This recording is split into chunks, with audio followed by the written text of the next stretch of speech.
What have I done? You're a fraud. You're a liar. You can't like video games and sport. It ain't a thing. It's not. It's true. Oh, Unless, of course, you're playing sport video games. So, I'll be kind of playing Xbox. Oh, sorry. It's just, I mean, I'm sure what you're about to say was garbage anyway. So, I'm about to play It was. my Xbox on like a desk. So, like, would this mic work if I put it in my Xbox? Is this like a plug and play mic, this Elgato? Could I just use this and like as my mic and just use wireless headphones? That'd be kind of cool. I don't think so. I don't know, but I don't think so. I don't think USB mics are a thing. Yeah, but you don't need software for it. They're plug and play, so I don't really know. Yeah, maybe. I'll have a look. Why would you want to do that though? I don't know, Just because you'll be at a desk. Yeah, exactly. So it's not a big deal for me. I won't be like leaning forward or anything. It would just be here, and it's just better than my other mic. Everyone can just hear Gasm whenever I talk. You'd have a headset on anyway, though, wouldn't you? So. Yeah, but it's just a better quality mic, right? Yeah. For reason. So I like where your headset. But some people do that. I think a lot of PC gamers do that. They have like a desk mic, like you say. Yeah, exactly. Yeah, so you can hear my call out. Because everyone's on a fucking wannabe streamer and I shouldn't have swore that early. Oh no! Oh, we've been live. We've been censored. live. It's only like the first 10 seconds, isn't it? Yeah, it's like 10-15 seconds. Yeah, we've been live way longer than that. We've been live for like a minute or two. Okay, because everyone's a fucking wannabe streamer, mate. A fucking wannabe podcaster, am I right? Not us, though. We're different. Yeah, we're different. We're established. Fuck we're you different. guys. Yeah, that's right. Yeah. Fuck you all. But yeah. So yeah. Great. Right, I'm just going to put this link in the notes because I've realised I made a note about something. And I also reformatted them. Have you seen? I thought I did quite good. I've like made a template. I've like saved a template to make my life easier. I've got a little bit of note. It's purple and pink. I know you like purple. I did that just for you. Wait, what? Nah, that's pink. Little colour scheme. It's pink and blue. Okay, yeah, I guess. But the top bit's purple. No, that's blue. The very, very top bit. That's like what, maybe QRP? Lavender, maybe violet. Yeah, maybe violet. Lavender. It's a colour. I know that much. It's a colour for sure. Has it got a name? I disagree with you there. The colour. Yeah, so we're currently using custom colour close to dark. Yeah, I guess you're right. #6134829C. Yeah, am I right? Mm-hmm. But yeah, they do. They look okay, lovely. I guess we should get going. Mm-hmm. Yeah, I did a whole thing. I thought I'd make it easier. I've got like 10 story like bits templates with a bullet point, a timestamp section. So if you, I'm going to try and keep up on that because it's going to save me time. If you notice I haven't put it in on the notes, just type in when we change subject, because I change subject, Tim, and that makes it really hard to timestamp at the same time. That's not. I feel like that's a you problem. It's not a me problem. It's not a me problem. It's not a me problem. You auditioning for Mario. I could do. Be about as good as Chris Pratt. I think it'd be better, yeah. All right, Tim, are we looking golden? We're looking golden, man. Yeah, we're good to go. I mean, yeah, I could start the jingle as and when you want. Okay, I think I posted on socials already. I'm just going to get the studio up so I can see chat too. It's the pre-show ramble. Pre-show ramble. It's the pre-show ramble. We need to summon Waheen. Where is he? Waheen, get in here. How are our mic levels? Tell me now. How do we look? Actually, mine It's do the seem a bit lighting. high, but this mic is a bit. Well, I say high. It's probably about the same as yours. Normally I'm a bit lower than yours. Yeah, we good. Let's do it. Let's do it. Jingle me in, bitch. Oh God. Fucking hell. I don't think you should call your producer a bitch, but yeah. All right, we're jingling. Sounds like a It's over. Live show's over. Hello, people of the world, people of the gaming community, people of the Xbox community. No one else is welcome. This is the Quick Resume podcast, and it's episode 83. We've got some things to speak to you about today. Those things are new Redfall gossip. I'll tell you, things are getting spicy. Nah. Things are getting nicey. Yeah, no, they are. They are. And you might be, if you haven't been following this podcast and you've just tuned in, you've probably already clicked off. But if you haven't, you might have thought that Redfall was a Left 4 Dead game. Well, let me tell you, that is not true. That is not true. And quite frankly, you're lucky I haven't already sent a glitter bomb to your house if you held that. Sure. If you held that belief. Anyway, Starfield is still coming out in H1. There is, in fact, a new third-party controller with an OLED screen on it. Oh, Speaking about, I don't know if you saw that. Oh, that's actually been happened, like that manifested. Let's go. It's been announced. Yeah, there's a new Gears of War game that got announced. A new Gears of War game, but you didn't see that. I thought you said this was light news this week. It's all a bait. So thanks for coming by. It's nice to see you. If you like us, consider hitting the like button and consider subscribing, even though we've done nothing of value yet. Hi. Oh, I should. My name's Deck. Over there, that's Tim. I say hi, Tim. Hi. The longest intro without saying our name ever. Just rambling. Yeah. Wow. Okay. Well, so it is. So a bit of news did come at the end of the week. I said to Tim like 3 days ago. I was like, "Shit, man. Shit. Like, there's no news. It was yesterday. Let's do a top 5. Let's do a top 5. Was it yesterday? Was it? Yeah. Everything's blurring into one. Give me a break. Just saw a message from you. We wearing Oodies again. Like that's gonna be just a thing. Yeah, I just thought maybe it would. Yeah, and also I am sorry to everyone. Really, I was going to say audio listeners, but I guess you all have ears, presumably. I mean, I don't want to assume, but maybe I'm still coughing, so I apologize about your eardrums. What was I saying?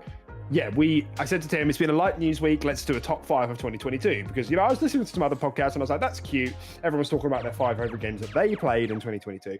We didn't really do that. We did speak about the year for Xbox, and I thought that maybe that'd be cute. So we've got that lined up for you. Our top 5 games of last year. I thought that'd be nice. And then we will segue into what we usually do, what we've been playing, and other news stories, particularly around Xbox's first half with Redfall and Starfield, because there's some things to speak about, Tim, and it's interesting, particularly Redfall. I am going to flood your ears with Redfall information, so you'll have to keep it entertaining. I hope you're feeling funny today. I hope you're feeling really funny, because otherwise we're going to have no viewers by like the 40-minute mark. Or do we just quit while we're ahead then? Because I'm not feeling funny today. Why not? Just take a funny pill. It was a joke. Yeah, I'll just take a joy. Yeah, he did it. Out of We Happy Few. Yeah. Which coincidentally is in my top 5 games. Imagine That'd have been a great segue. I think I'd be like the only person on the planet that has We Happy Few in their top 5. Oh, their 2022 top 5 playlists. Hey, well, let's start here then. So we're not going to do a little catch up. We're just going to go straight into this in the interest of time and keeping things moving. So We're fine. I've got a cough, aren't you? You're busy, aren't you, Tim? Yeah, I'm busy. Yeah, I'm extremely busy actually. So yeah. Oh, and I feel a bit bad. Is there anything you want to say? Yeah, I really just feel like I could use this platform to get some stuff off my chest. But I guess we'll just skip that segment. I feel kind of bad. No, it's fine. God, you give him 82 episodes. You give him 82 episodes of free therapy, and then he stops for one and gives me shit. No, I don't have anything to talk about. It's all personal life stuff anyway, so it sucks. So yeah, no, it's not gaming related. It doesn't suck. No, don't worry about it. For man, they come for the clickbait and they stay for the people. You know what I mean? Yeah. They come for the clickbait and they click off 10 Maybe. seconds later. You know what I mean? That's right. They see that thumbnail and they're like, "What the fuck is that amateur? What is that?" And they click on it like, "Oh god!" And then they just close the whole F4 tab. Yeah. Okay, so right, we've got top 5 of the year. Top 5 of the games that we played in 2022. I figured we'd skim over the top of this, and we just kind of, you know, I want to hear us count up from our bottom to top, with a bit of an explanation about why that's in our top 5, why we liked it so much. Yeah. So I can't lie to you either, Tim. I have 6. What? No, shave one off, you dick. Yeah. Can't do a top 5 and then 6. say 6. It doesn't make any sense. I've got a top 6. That's right. I'll start because then it'll all be fine because then you won't really notice. Okay. Right, I've got this all sorted. So my top 6 game of 2022 was Deathloop. Number 6. That was my number 6. Yeah. I loved a lot of things about that game. The dialogue was great. A lot of the direction with the voice actors was really good. I liked the art style of it. I liked how the game felt generally. I know there's been like quite a lot of, we spoke about this before, kind of how the controversy with how the game feels as a shooter, but I thought Deathloop felt really good. And I don't know if that's just because I only played it when it came to Xbox and it had the golden loop update or whatever it was. But when I started the game, I think I tinkered with a couple of things in the options, like aim acceleration. I can't remember what it was exactly, but as soon as I'd done that, it felt good to play. So I didn't have that problem. I liked how the micro stories kind of unfolded with each of the characters, and you learned more about them. All of the Arkane staples were there. You know, a lot of those runes you got where you could like whip people around into walls. You could like lay traps down and push them back into them, link them all together, and then use like a silenced whatever like a nail gun to like kill groups. All of that stuff came together really, really well. The gameplay in that game was just really, really solid. A lot of fun. Carrying the loot back as well. Trying to sort of micromanage that meta strategy of like, oh, I have to leave some stuff behind. I can't take it all back with me. And because it was kind of roguelite, it had the things that roguelites have. Like you could just sit down for an hour and not really bother with the story and just wander off and go and do your own thing and have those smaller goals rather than the big goal of like completing the game. And that all came together really well.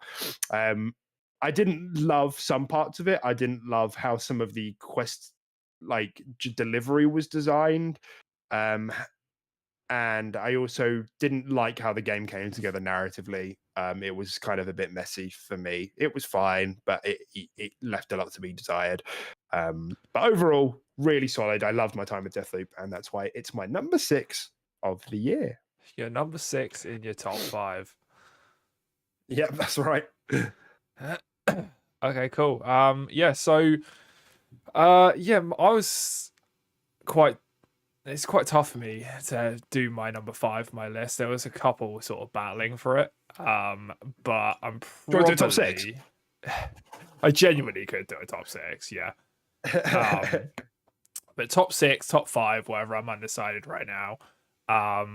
Probably Marvel's Guardians of the Galaxy for me. That was a really good game. Nice. Yeah, I was pleasantly surprised with that game. I played it through with my partner, and it was a great time. It's like a perfect game to sort of play and just sort of backseat, watch and hand the controller over. I know it's a single player game, but it's quite simple to sort of always grasp and follow, and it's funny. It's good to play with someone else. And yeah, I just thought they kind of just nailed it on pretty much everything in that game. I thought the voice acting was fantastic. The script was really good, with only being kind of cringe in like a couple areas, which was really surprising to me, considering, they were going for the same sort of vibe as the MCU like movies. That sort of stuff tends to fall flat in games, but it really didn't on this. Yeah. The combat was, deep enough to keep me interested throughout the whole campaign. I mean, I think I played it. I'm looking at this. I think I played it for like about a day before I completed it. So about 24 hours. So, you know, in a single player game, if the combat's keeping you interested for 24 hours to completion, it's pretty good. You know, simple to pick up, fun to execute. And yeah, just a decent looking game as well. Quite good, nice looking environments, all that sort of stuff. Like genuinely, I think it just had just like the whole package for like a single player game. Um, and I think I especially just as I have a fond memory of it because I just wasn't expecting it to sort of hit that hard. Especially when Slap, yeah. reviews were kind of just like, "Oh, it's a 7, it's fine." I was like, well, I was like playing it. I was like, "No, this is like an 8.5. Like this is a good game. Like this is better than Yeah, people are giving it credit for." So yeah, absolutely. that's probably my number 5.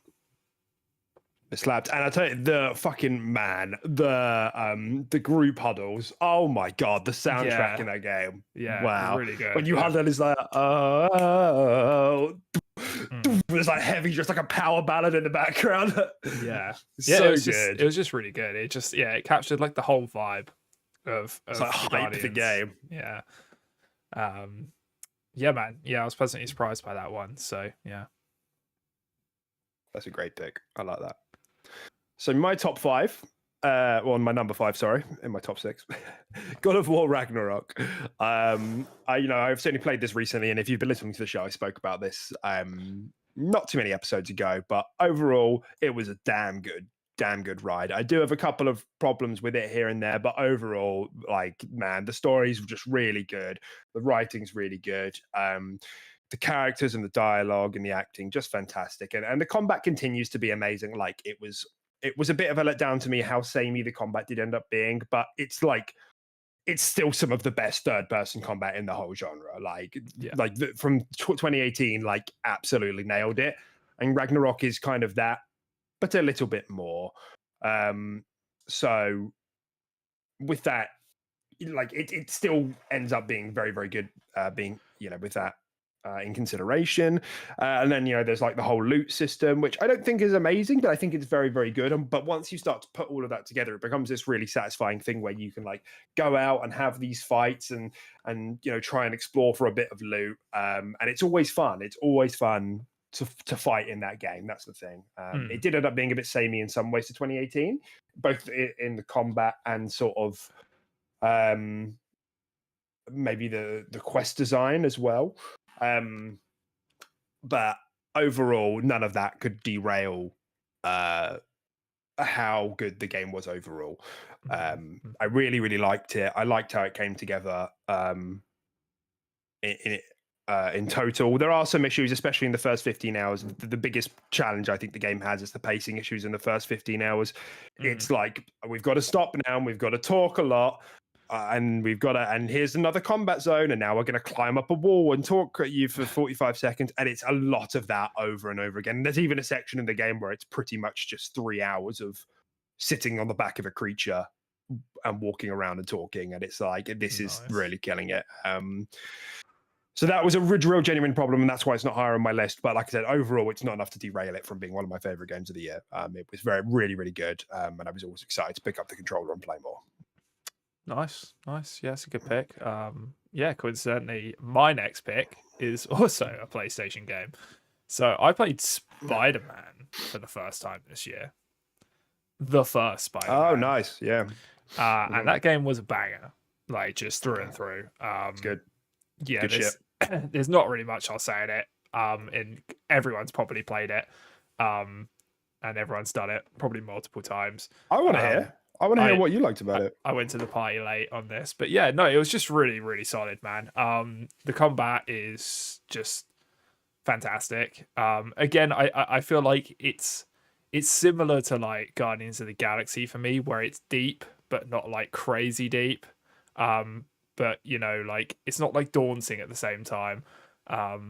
But like by the time I was finished with it, the game, I was kind of done with the combat as well. It was starting to get tiresome. Like it's on that nice borderline between, maybe not being deep enough, but for the length of the game, it worked. And yeah, there was just so many awesome, cool suits and gadgets. I think suits were like probably one of the coolest things in the game for me.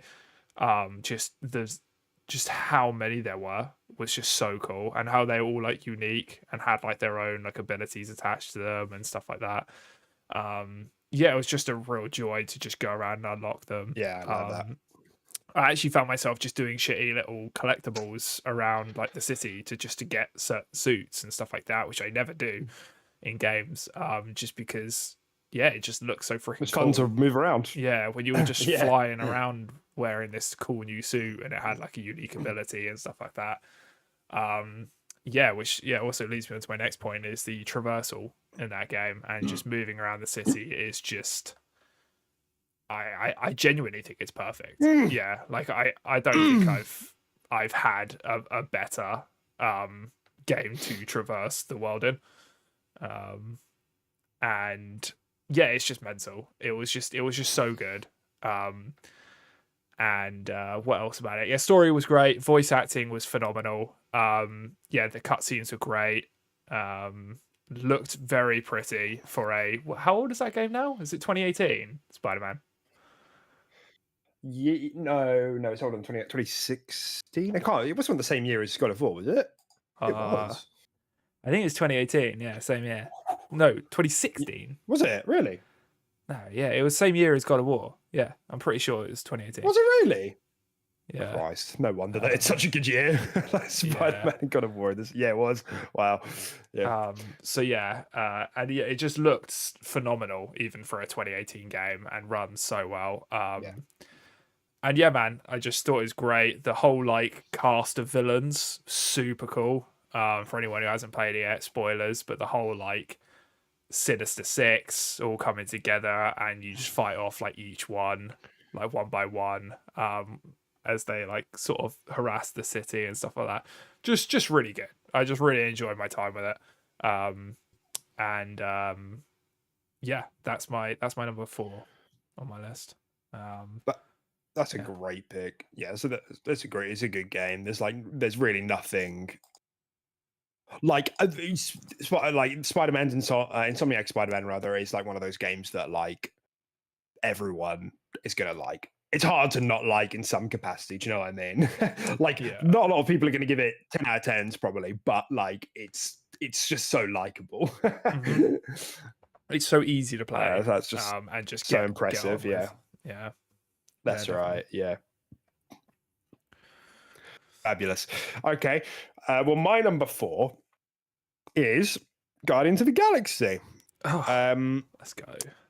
Yeah. Let's go. Yeah, I played this earlier in the year. Obviously, it was Game Pass, which is why I played it. Again, I don't know if I would have. I don't know if I would have bought it if it wasn't. But yeah, I loved. Like I was expecting it to be good because since it released, the sort of public discourse turned around on there, and I was like, oh, hang on, actually, this is quite good. And it got nominated for a couple of categories in the Game of the Year nomination before. But I thought that game was absolutely fantastic. I thought the combat was deeper and good at what it needed to do. With the team abilities and the combinations, I thought that was great. I loved the soundtrack in the game, the writing and the delivery. The fact that they managed to make those characters distinguished from the MCU counterparts is like, I still don't really know how they did that.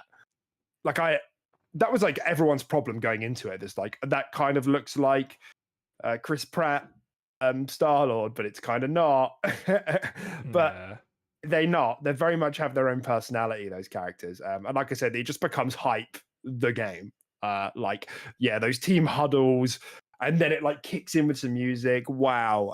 There was some like light RPG elements there, but really, the selling point was like the locales you go to and the mischief you get up to, and these different combat. There was some like light puzzle solving, I think, in there as well, wasn't there?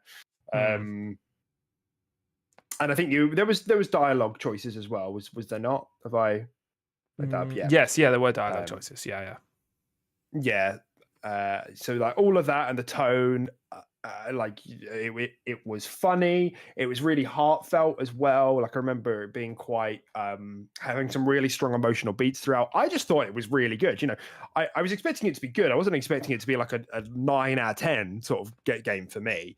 And that's why it's at number 4 for me. I thought that game was really, really good, and I hope we get a sequel one day. Really surprised me.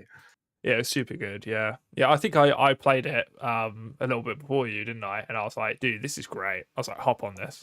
Yeah, this is worth playing. Especially, I don't know if it's still in Games Pass. Actually, it's a good question, but I imagine it probably is. I don't know how often this sort of stuff rotates out, but yeah, I obviously it's been both of our top fives, and yeah, if it's still there, we recommend going to play it. All right, that's a banger. And yes, Joaquin, I do like American football. Yeah, I'm not like super into it, but I do like it. Yeah, and San Fran are my favorite team. Yeah, so my top three, my number three is Halo. Halo Infinite. Nice. Yeah, Halo Infinite. As much as I literally, I don't think I've even played it the back half of this year, at all. Last year, sorry, I can't remember the last time I played it. But that game, when it came out, had such a ridiculous like impact on me. And it was so good for those sort of few months that we played it. Consistently, it was pretty much everything I wanted out of a new Halo release, except for the content drying out too quickly.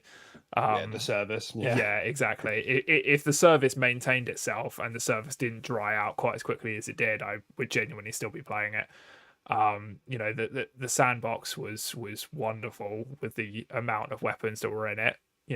Relatively slim. They could probably have a bit more equipment and weapons, especially now. Like, it's unacceptable for how late the game is into its cycle. But when it first came out, it was a pretty respectable sandbox with quite a lot going on in it.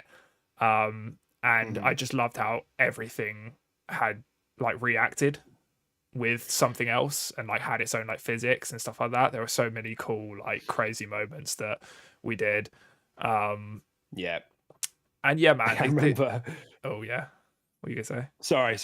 You finish because you're on a tangent. Oh yeah, no, and I was just about to say, yeah, it's just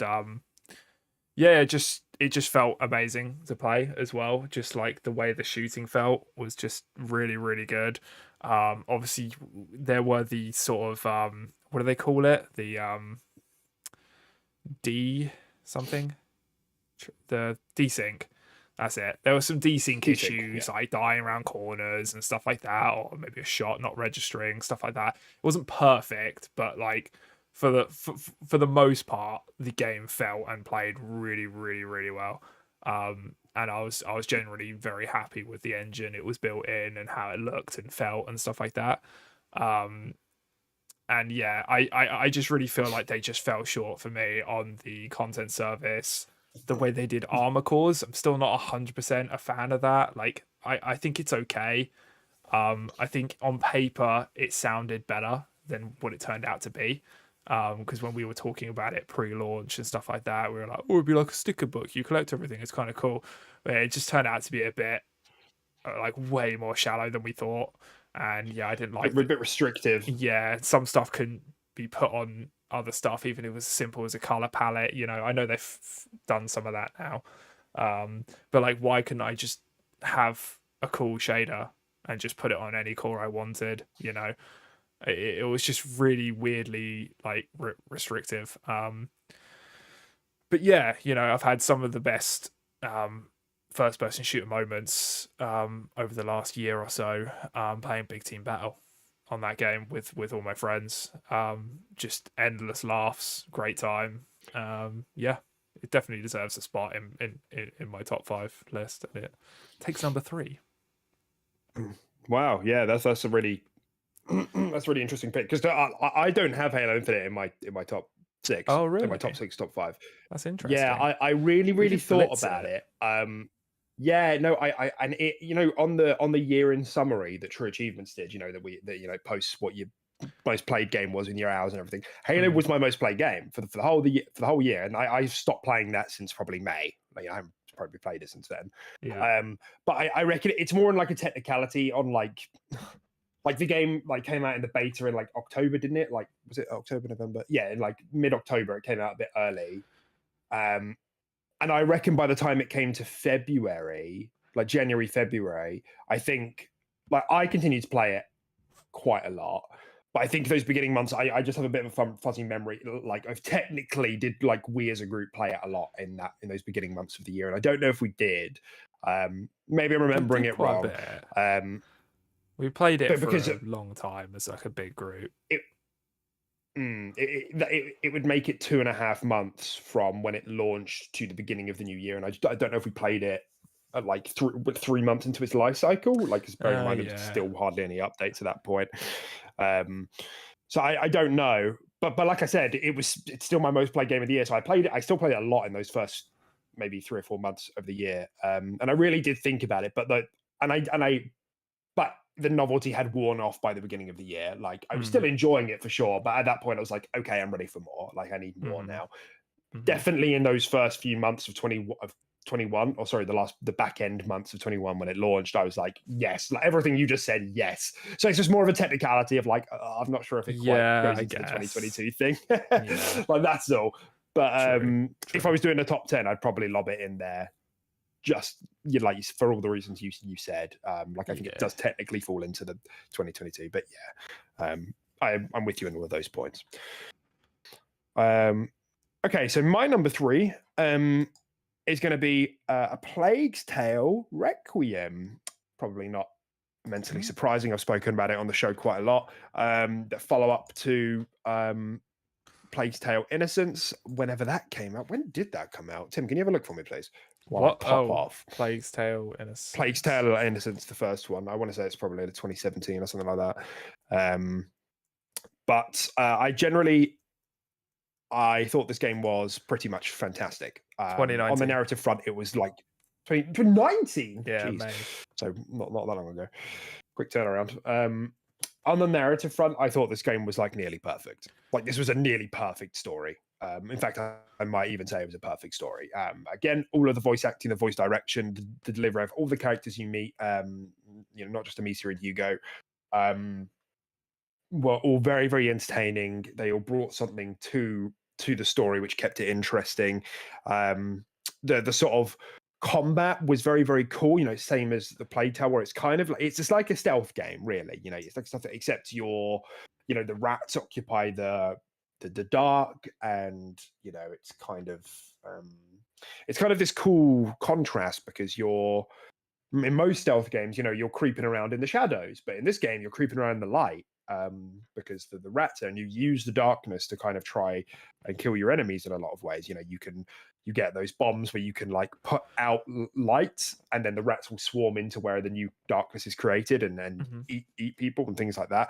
And Requiem opens up that combat in a number of new ways, where you have like a more access to different alchemy, to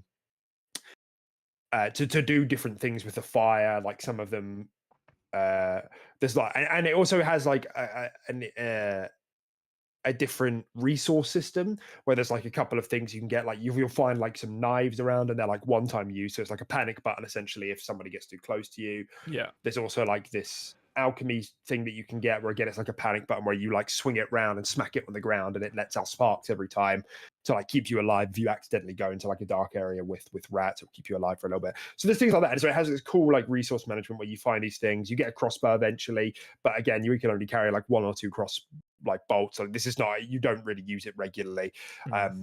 But it adds this kind of tension where you want to find these things to keep yourself alive if they happen. And the way that the story comes together is like, it's like perfect. Like the game doesn't waste a second of your time. It's like a 20-hour experience. Not a second of that is wasted narratively. It doesn't put you through these things where you're just it doesn't try and push you. It doesn't get into this pattern for you where you're doing like a combat zone and then you're talking in a combat zone, and then it kind of just all happens together, which is really, really cool. It's a stunner of a game, in terms of like the environment and the textures. And the ending for that game is one of probably the most memorable endings of a video game I've probably ever played. It was really good, so fantastic, unbelievable. I've got like a picture of me on Twitter, like and Yeah. like with my eyes all red, and like from like the absolute emotional trauma the game put me through in the last half an hour. Yeah. Just ridiculously good stuff. I'm so surprised that that team, Asobo hasn't been acquired yet. So that's why the game's my number 3. It's fantastic. It's got a very couple of few letdowns in the combat. Like, it gets very clunky when the stealth's working. It works great, but if the enemies get too close to you, the game starts to feel a bit clunky. I can look past it for the most part, but it's not perfect for that reason. There's some clunkiness when the enemies get too close to you, because there's no like dodge mechanic or anything like that. They're not meant, if they get close to you, they knock you down and then you get back up. It's essentially the game saying you have one more chance or they're going to kill you. They knock you down, and if they get to you again, they just like hit you with an axe or whatever. And that never felt particularly good. But other than that, in terms of the narrative and for the most part, the stealth gameplay, just stellar stuff. So Plague Tale Requiem at my number 3. Nice. Yeah, that's a pretty good one. Yeah. I haven't played either of them, so maybe I'll add them to my list. But Game Pass as well. not sure if it's Game Pass Day kind 1 of game.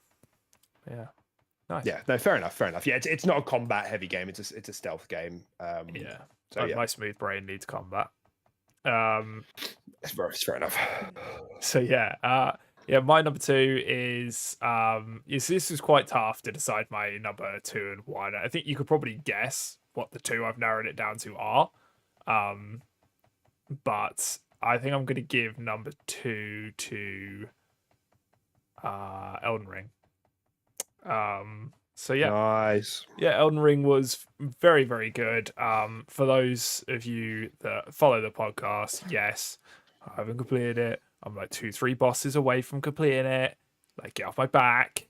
But I spent like 80. I spent almost 90 hours on this game.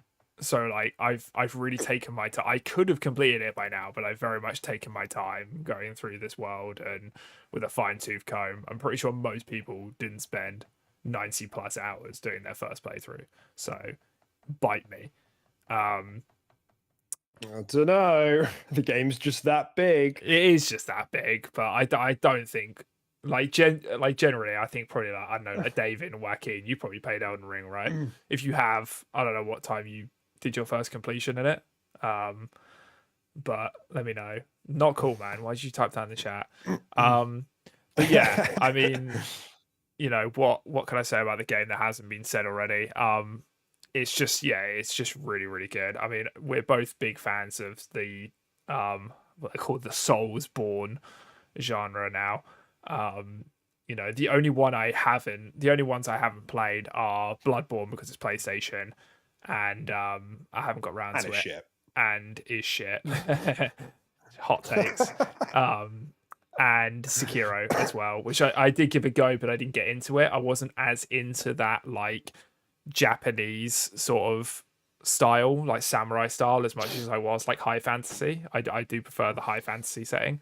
But I do think I should get into it. Bone crunching. Because I hear it's amazing. I mean, I've played it for about 10 good. hours, and yes, the game is extremely difficult. I think it's probably the most difficult Souls game. Yeah. Yes. Yeah. Easily. Yeah. It's one of the hardest games I've ever played, full stop.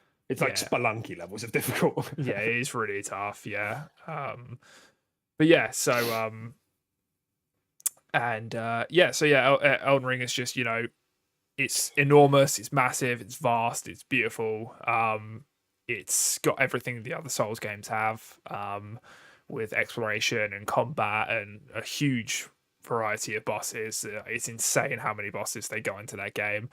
The weapon pool with all their unique animations and abilities and spells and everything is just, it's hard to believe they got this all onto like a fucking 60 gig game, because all of them have like, so many of the weapons have like unique they all have like unique animations and moves tied to them and stuff like that, and all like the weapon arts and all the spells and the incantations. It's absolutely crazy just how much is in the that subcategories. Game. Yeah, the subcategories of subcategories. Yeah, like exactly. in the types of spells. Yeah, it's absolutely mental. And yeah, the whole world design and lore and story and yeah, boss design and everything. It's just it's just immaculate, and it's that type of game, where you discover an area. I always remember when I first went down into that the underground area, that has like the star galaxy sky thing. I just took a lift Yeah. down after going into an area, and then I went down into there, and I was just like, oh, it's just like another game beneath this lift. Yeah, that's Just another game. Yeah, that's it. yeah, it's Elden Ring 2. It's ballsy. It's ballsy play, putting a sequel in the first. But yeah, it was just insane. And I do need to get around to completing it. But it shouldn't take me much longer. I imagine I could probably sit down for like, assuming I don't go for the optional boss that is Melania, I could probably sit down and complete that game in a handful of hours. Moving forward, because I'm quite high level for like sort of taking down most of the stuff. But yeah, phenomenal. And yeah, it was tough to decide whether or not that went first or second, but it goes second on my list. Lovely. Just to give you an idea of my numbers. I mean, I 100% of the game. Yeah, but I finished it at 184 hours. What the entire? Not You're sure. 100%. Yeah, my 100%. So I don't know how I can't. It's hard to get an idea of how much of that was second playthroughs. I mean, your I think I second probably spent through the was, second in like 30 or 40. yeah, probably less. You would have skipped loads of stuff, and I remember you saying that you looked up a load of stuff just because you go for 100%. No one just finds that stuff naturally, and Yeah, nobody does that organically. Yeah, That's exactly. Psycho, yeah. Unless you literally just don't have a job, or a social or life, don't have to eat, or a girlfriend, or don't have to eat, drink. Okay, yeah, that checks out. Yeah, makes sense. Cool. All right, my number 2 then. Just like you did, the 1 and 2 for me were really close. Probably the same game. Could have gone either way. No, they're not. They're not. Oh no, I think I know what your game will be. It really could have gone either way. I had a really hard time. I was sitting on the toilet and I flicked them back and forth like what's 1, what's 2, like 6 times. It was a long poo. And I finally come to a conclusion, but these are both S-tier games to me. They're both S-tier games that like just fully exceed in everything they do with such minimal detraction, so few downsides that it never really takes away from the experience. So as much as I'm putting them in 1 and 2, like truly, I just think they're both leaders in their art form, and you should really try them both. But it just depends. It's entirely subjective. I just think personally they're near masterpieces. I think I know the game, but say it. So number 2 for me is going to be Immortality. Yes, I knew it. I was going to say Immortality. I knew it. Yeah, and I've waffled on about Immortality quite a lot. But if you haven't heard of the game, it's another Game Pass game. The four of my games on this top 6 list are Game Pass games. Immortality, I believe, is maybe still exclusive to Xbox. Like, I don't know if it's on other platforms yet. But it's an FMV game, so it's a full motion video game where there are like 3 whole films in the game. There are like filmed with real people, real actors.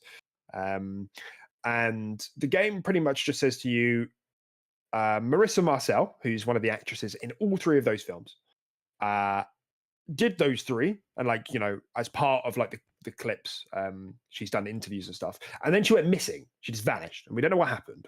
So you're a detective, and you're going to scrub through the footage of all of these 3 films to see if you can get any clues, figure out what's going on, and that's your job. And our machine, the technology, the fictional technology that's invented for the game, is that if you click on a certain scene, it will take you to something which is similar in another scene. So if there's a plant pot in the background, you click on that plant pot, and it'll take you to a different scene, whether it's in that same movie or in a different movie or in an interview or something, in that scene. And that's the whole thing. And then that'll unlock that scene for you. So you keep doing this, and eventually, you get like a sleuth of of clips across these 3 films. And the 3 films, it's like very like high, like a lot of it is very high cinema. If you're like big into cinema, you'll enjoy this because there's a lot of clear like media and film analysis that went into the film. But I don't think you have to be that highbrow to get this much enjoyment out of it. The films in and of themselves are just fun. It's not like there's a full they filmed, you know, some like 3 full hour-and-a-half films, but you won't have access. You couldn't just sit down and watch an hour and a half of the, you know, it will give you like 50 clips varying from 15 seconds to 4 minutes long, you know, so you'll understand the story by the end of the film, but you know, you won't actually have a full timeline of the film. And as you keep playing the game, you know, you make some discoveries, and the way you make these discoveries is just terrifying. There's no real other way to explain it without spoiling it, because it's so unique, and how you're scrubbing through the films, and you're going forward and you're reversing, and you're going frame by frame, and there's like 2 or 3 massive plot twists, like that totally upend how you're now rewatching these films. And it's kind of, you know, that's kind of the meta point of the entire thing. It's like, you know, what does cinema mean when we portray ourselves in front of a camera? Is that really real? You know, or even, you know, to a lesser extent, when we're in front of other people, you know, do we put on different faces? And that's one of the key themes anyway. You know, there's lots of different themes: sex and violence, and, you know, cinematography, and how age has shaped kind of these themes as well. All really important parts of it. But as you learn more and more about it, it becomes it gets such a hook in you, because it's such a compelling mystery. You'll see things as you're scrubbing through, and you'll be like, what did I just see? Like, you find it hard to believe, and then it really makes you. So, and there's this, and ultimately, you know, what you figure out by the end of it, if hopefully you discover enough to draw the conclusion, is that there's this kind of theme that goes through all of the movies. There is a story there, like a firm story, and it's spooky, man. It's spooky, and it's not what you'd expect at all. It's totally out there, and I'm never gonna forget, like the discoveries I made along the way, how it made me feel.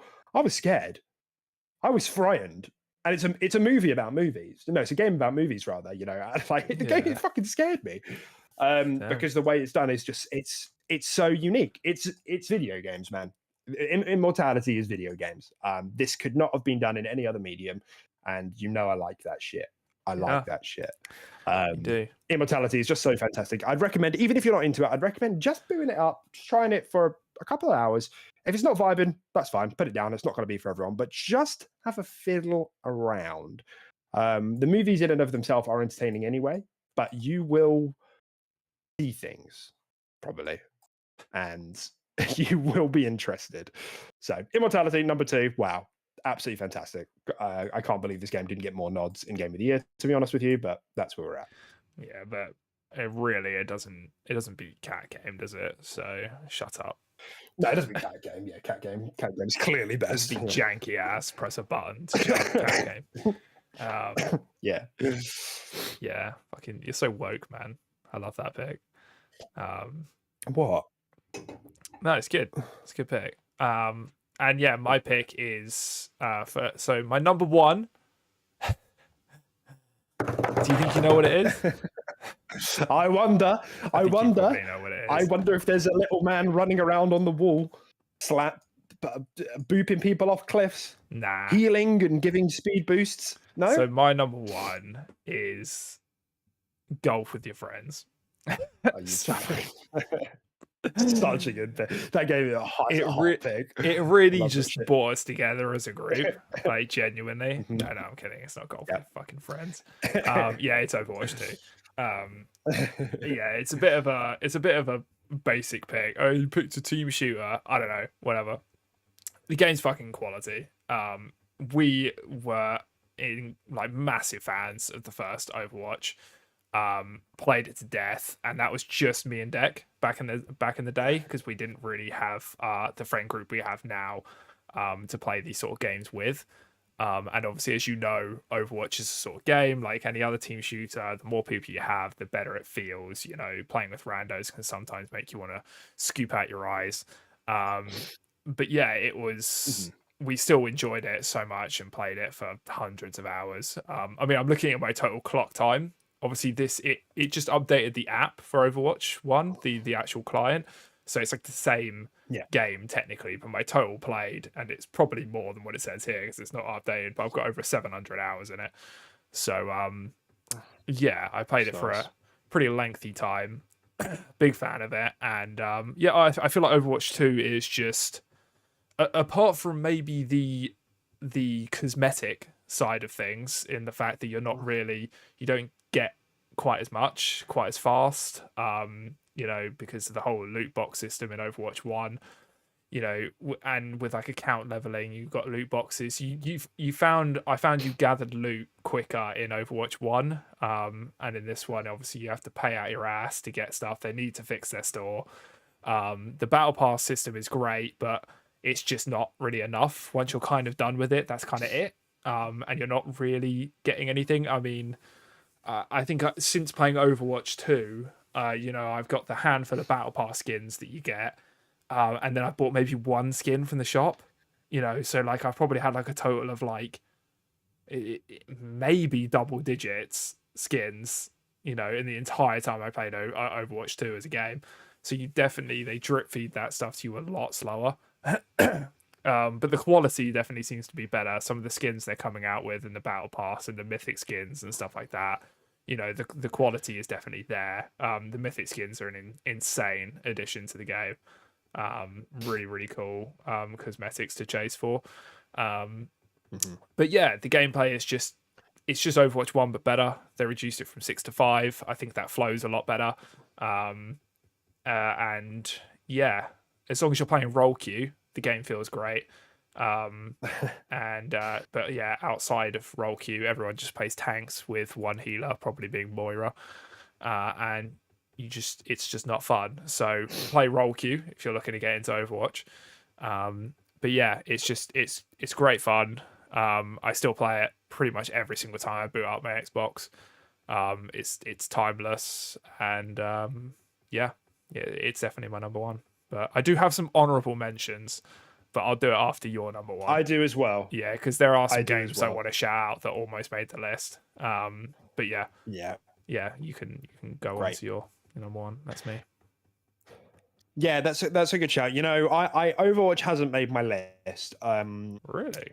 It's difficult for it's difficult for me because I think it's difficult for me with, and I guess this makes me a hypocrite a little bit when we're talking about like shooters and multiplayer games and game, you know, game awards shows, and you know, how we sometimes feel that multiplayer games don't get the recognition they deserve. Competitive games, you know, other than like the, you know, the best ongoing game category, you know, things like that. You know, they never get like game of the year recognition up there. But like I think I have enough problems with Overwatch 2 for it to not make my list. Like I obviously really like it. It's more Overwatch essentially, and I think Overwatch is still one of, if not the best shooters and, you know, hero shooters out there. It's one of the few competitive games that's like the focus is on winning. Yeah. Even if you have playing with randos that are not good, everyone's still trying to win. And you don't get that with a lot of multiplayer games. You know, you're playing Halo, you're playing Battlefield, COD, whatever.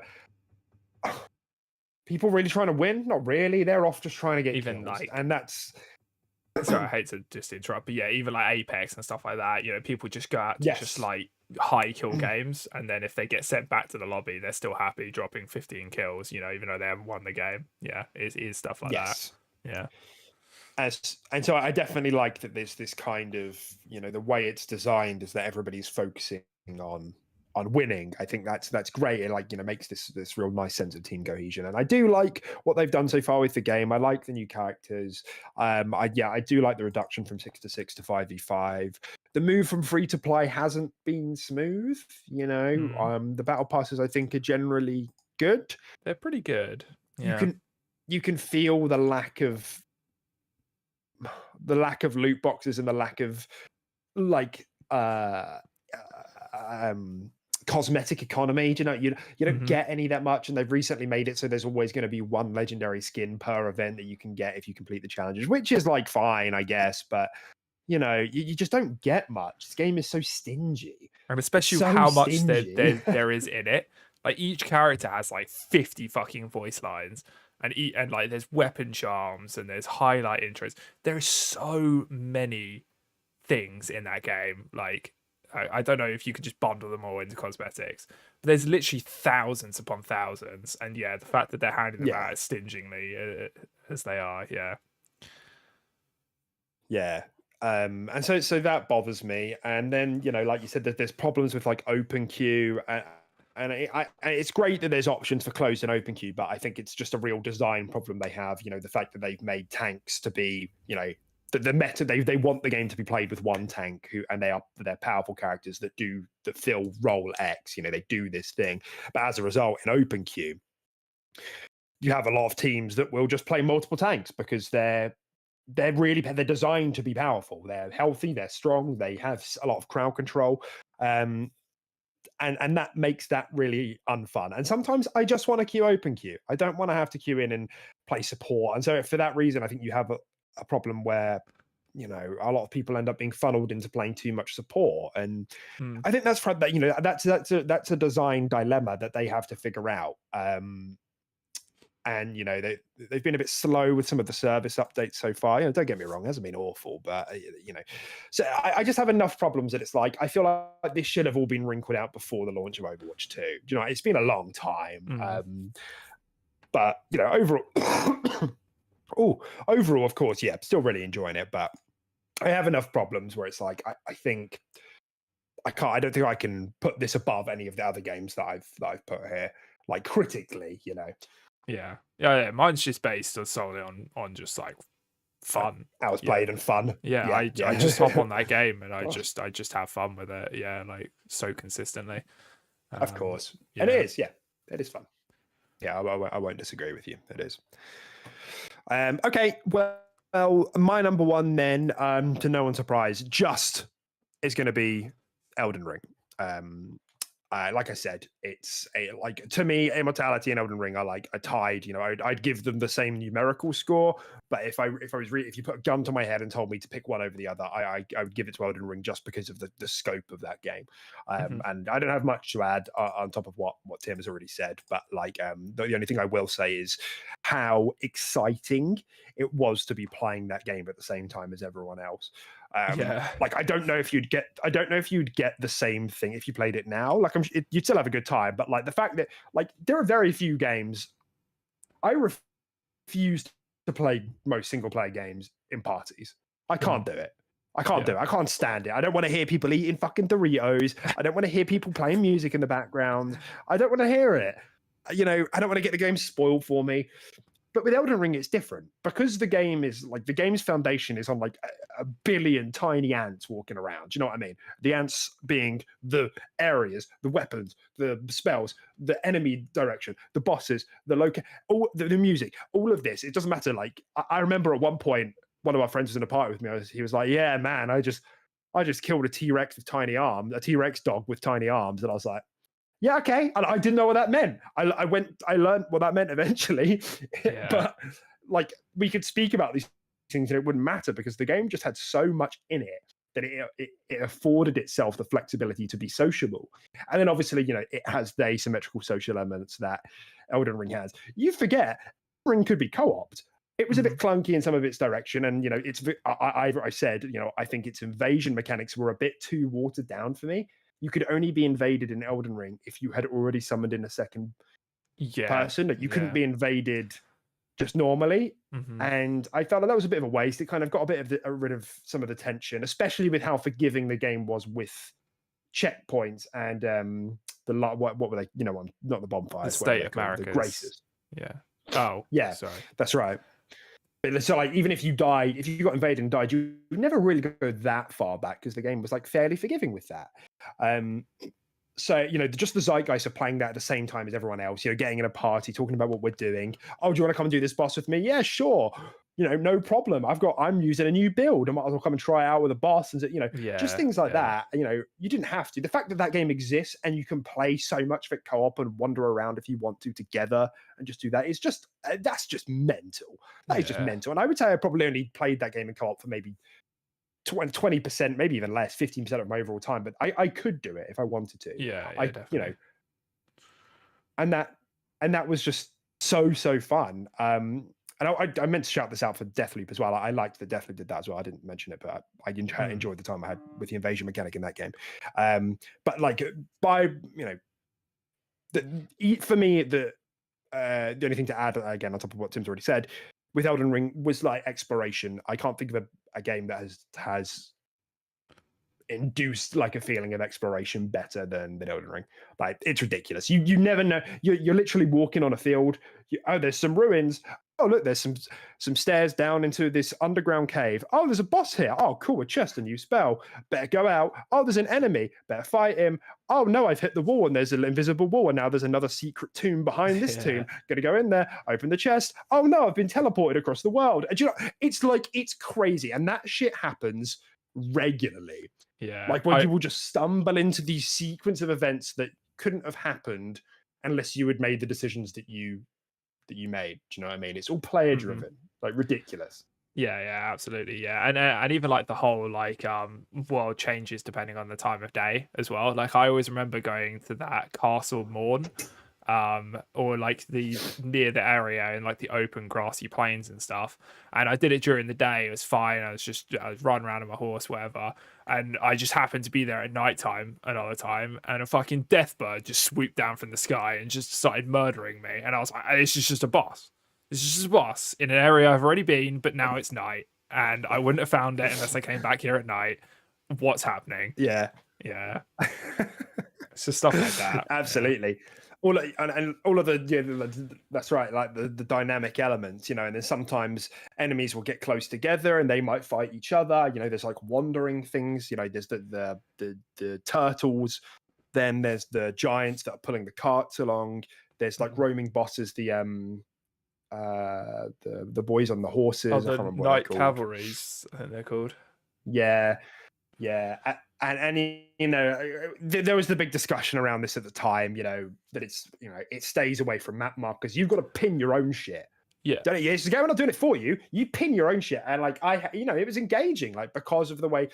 And if the game hadn't been, if the map and the world hadn't been designed as well as it would have been, it wouldn't have been engaging. But it was, and that meant I saw something in the distance, and I pinned it. I went there. Oh, look, there's a cave down there. I'm going to pin that now because I don't want to go there right now because I want to go and kill this guy by the tree right now.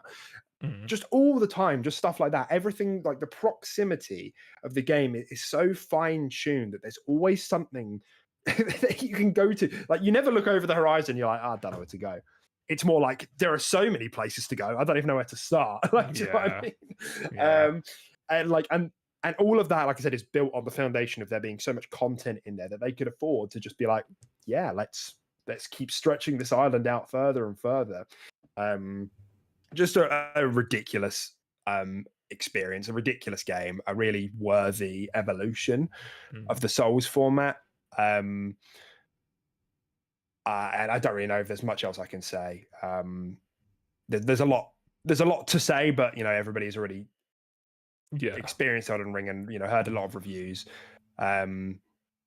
But those are by far were my favorite parts of that whole game, like the sociability of it and the exploration. Like there's always get rewarded for where you're going. The game gently nudges you in different directions.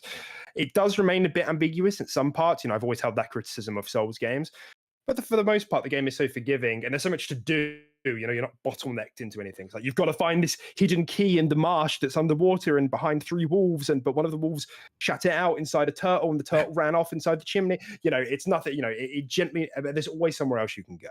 Yeah. So, yes, absolutely stellar. Absolutely stellar. Nice. Very good. Yeah. So we've been going for like over an hour on this, so I'm just going to do like quick fire, like my honorable mentions. I'm Yeah, really not going to spend much time on do it. this. But yeah, Yep. so some honorable mentions for me for the year. Multiverses. Very good game. Awesome. Had a great time with that. Yeah, it was really fun to play that. Like have like a That's on mine as well. have like a duo sort of smash fighting game. So like play as like a team was just really unique and very interesting. And a lot of the characters just played into each other and had cool combinations and stuff like that. It's just really fun to play with deck. I had a really good time with that. And yeah, Tales of Arise is another one. That was really cool. JRPG that I played. You know, long as all JRPGs are, but very beautiful. Combat was great. Characters were really good. Voice acting was great. Just a really cool world to sort of play in as well. Not like massively open world, kind of funneled you down a path quite a few times as JRPGs do. I feel like JRPGs are either like constructed areas or like just too like open world. It's either one or the other. But yeah, that was really good. Ship of Fools had a lot of, had a great time Me with too. that. Yeah, these are a lot of games we played together, so I'm not surprised they're both on our honorable mentions. Yeah, super cool. Really fun co-op roguelite. Again, something that hasn't really been done before, similar to like multiverses. You know, this type of game in like a co-op sort of style. It was really quirky, really funny. Cool art style. A decent amount of depth, and yeah, just pretty good. I'm sure Deck will talk about it more.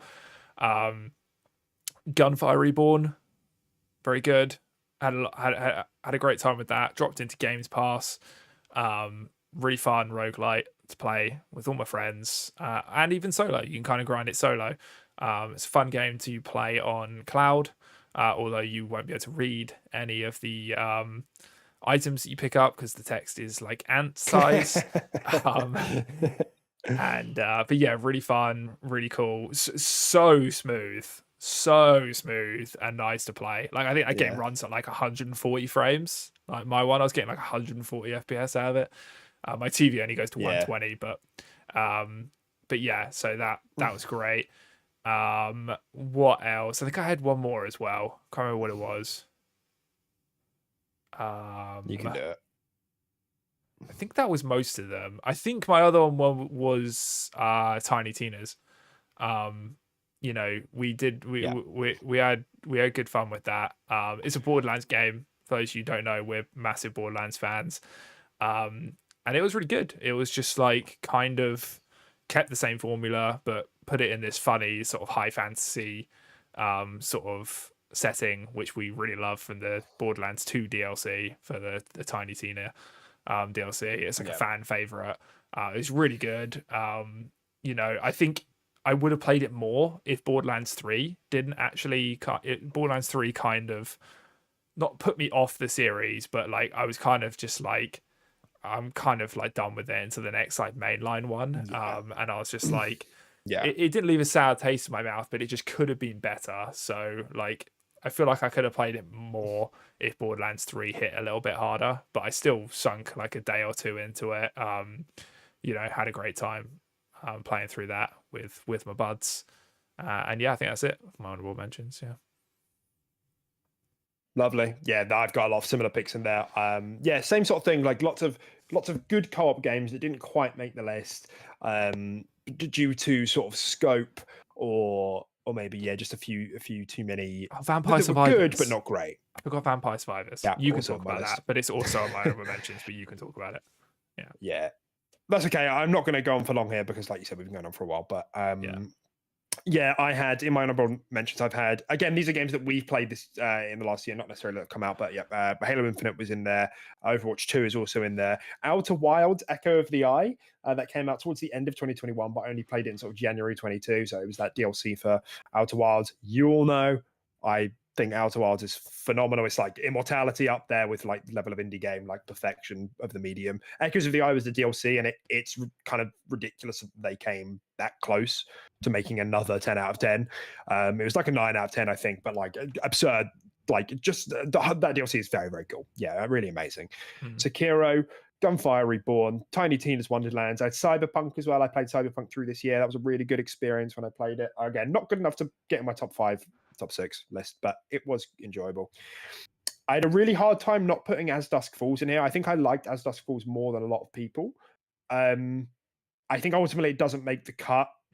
Just like Deathloop being at the bottom of my top 6. I don't think it's quite there, but in what it was trying to do, it was really good. You know, that kind of interactive drama, you know, with choice and consequence, and the fact that you can play it with 8 people, like in a co-op way, was like just very novel, very cool, and it all worked great. It was all seamless. Mm-hmm. And it gave you like stats, you know, it showed you, like, it would say like after each chapter, you would say like, you know, you chose this much, and that's what it said. You kept choosing actions that represented this, and this is what that says about you, and this is what the, you know, most people picked, and versus this is what you picked. Just stuff like that to keep you engaged and to really make you think about the choices that you're making, and kind of, you know, and what that kind of all means. Did I already say Wonderlands? I think I did. Yeah. Tiny Tina's Wonderlands is there as well. Multiverses, yep, I had that there too. That was a great time. Ship of Fools, Vampire Survivors. I'm still playing through Pentiment, but Pentiment is here. I thought I had just gotten to the end, and then Act 1 came up on the screen. And looking at the achievements, there's 3 acts. And I don't mean that in a bad way. Like, I was kind of hungry for more. But yeah, I think I've put like maybe 10 hours into it. Maybe a bit less, maybe 8 or something. I'd probably have a look, but I won't. That's going really well. I'm still finding that really engaging. You know, at the end, the whole act coming to a close was done really well. It never gave me a firm answer on what did or didn't happen. It just kind of left me lingering with the consequences of my actions. I think I said in the previous episode, but the writing in this game is like masterful. Yeah, it's like ridiculously really good. Yeah, considering all it has to do to kind of engage you is its writing. Like, there's no, like I said, no voice acting. It's like really good. Anyway, and the last one is Grounded. Grounded very nearly made my list as well. You know, dude. Yeah, it really, it's a good game. I nearly booted Deathloop off the list for it, because, you know, one of those co-op experiences. I've got like memories of us doing like ridiculous things in that game. You know, like the time that we had to build a stairs up to the bench, and there was like a swarm of bees trying to take us down, like things like that. And I think there was a time that you weren't with us, but like we were like exploring the trees. We were like going from the branches, zip lining down using our little leaf parachutes to like swing from branch to branch. And there was like light coming through the trees. Like, the lighting is just really good in that game. I just think Grounded is really, really good. It's really unique, and and you know, one of our mates decided to be the builder, and we'd come back and we'd deliver him resources, and the base would be that much bigger with a basketball court and like a lookout tower and a zip line. Do you know what I mean? And just all of that. And then you'd find like blueprints for some of the weapons, and it'd be like, oh, this bow does percentage damage, or this spear does poison damage. This has fire damage because you've, you know, imbued it with chilies. Just shit like that. It's like, yes, of course, it does that. You know, and there's like, one of them was like, oh, you've got this scimitar, but you know, you've imbued it with the power of mints, and so now it does ice damage. You know what I mean? It's like, that's just great. Just stuff like that. Like, consistently, that game will make you smile, and it's just and it has like, the quality of life stuff is just excellent as well. It performs well on the frame department. You can upload your server, and then everyone can play independently. There's no like relying on a host. That works seamlessly. Just really good. That 1.0 release and the time I had with that game this year was really good. So yeah, that's all of my shouts. But overall, I played a lot of good games this year. Yeah, it's been a good game. It's been a good year. 2022 was a pretty good year. Although a lot of people might say it was quite slow, especially for the, you know, the Xbox side of things. I think people just underestimate or just forget just how many third-party things came to Games Pass as well, and just like how many things just dropped in. I mean, I can't remember, was last year Outriders, or was Outriders the year before? Outriders is probably 2021, wasn't it? Yeah, I think it was. Yeah, but like, I mean, that's just another example, not in the same year, but stuff like that just drops into Games Pass, and you just play these things. you know, and you things you wouldn't necessarily experience. You know, one that was quite close to also making my honorable mention was Naraka Blade Point as well. Like, I wouldn't mind putting more Oh yeah. time into that. We put about 5 hours Mhm. into it, you know, and in like a couple of days, like I really like that game, and I would genuinely not be It was fun, mad yeah. if someone was like, "Hey, do we want to boot this back up again?" I'd be like, "Yeah, let's do it." You know, just get games like that. I wouldn't necessarily normally try, but yeah, they're really good. Yeah, I'm with you. Yeah, and I mean, like you said, well, like I said, I suppose 4 of my top 6 were all Game Pass day one. Deathloop, Guardians of the Galaxy. Well, I suppose Guardians of the Galaxy wasn't day one. Plague Tale and Immortality. So 3 of them were day one, and 4 of them were in Game Pass. And like, that's obscene value. I know they didn't all launch that year, but in terms of what you can play and the value and the quality there, like that's just ridiculous. Like, I feel, yeah, so like you say, Xbox as a platform, I think did not just fine, but even good in 22. Yeah. The weakness was the first party AAA exclusive from, but I Yeah. can't pretend that there wasn't any value in Xbox last year. There was a lot. Yeah, there's loads. Yeah. Cool. Lovely. Well, that was we did it. That was fun. Okay, everyone. Well, this is the point of the video where I'm just going to remind you to like the video if you can for me, please. Helps us out. Consider subscribing if you haven't done so already. And we will move on to the news now. So I'm just going to quickly make a timestamp in my notes because I'm a genius like that. There we go. And we're going to start with the Starfield news for the week. So what we had happen this week, Tim, was that Starfield's support page went live. And on the support page, it confirmed that Starfield arrives exclusively on the Xbox Series X and PC in the first half of 2023. Yeah. Now, the reason this is important is because there has been some lingering speculation that maybe the game's going to get delayed again. Not really for any reason. Like, nobody's saying that for any reason. It's just like, because the game's so big, and and maybe at the showcase last year there was like a little bit of choppiness in the frames, but the game's already been delayed a year since then, so it's like that's kind of been squashed now. I mean, are there any thoughts, like if you had to like throw a dart the calendar of what month you think Starfield's landing in? When do you think it is, now that we've got this kind of confirmation, or the soft confirmation, I guess? Oh mate, it's landing right at the end. It's June. Like it's in the 6th month. It's like, yeah, it's on that cusp of the first half. June 30th. Yeah. June 30th at 11:59. Yeah. Genuinely, I think it'll be May, June. It will be the later half of the first half. That's a confusing way to put it, but yeah. Yeah, it'll be May, June, I think. Yeah, and it's interesting because there has been a lot of talk about kind of Xbox maybe, and I'll continue the thread. There's been a lot of talk about Xbox maybe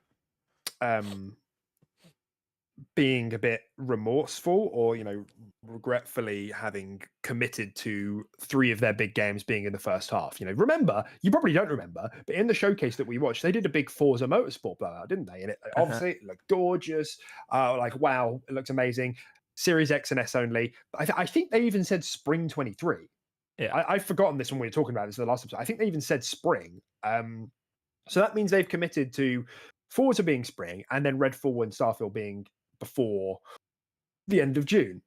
it's a lot, and that's like, it's already a busy 6 months. Like I said, of Zelda's May, February's chock full of shit.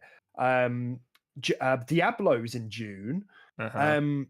Like, these 6 months are already busy, and like, you can't help but think maybe they would like to spread this out a bit more. Yeah, but do Xbox really do that? And like, the reason, I suppose, why a lot of commentators, well, there's a bit of concern on social media, is because really, like, why can't we just believe that Starfield is going to be ready to go in like January? Maybe not. Okay, maybe it's a bit much. February.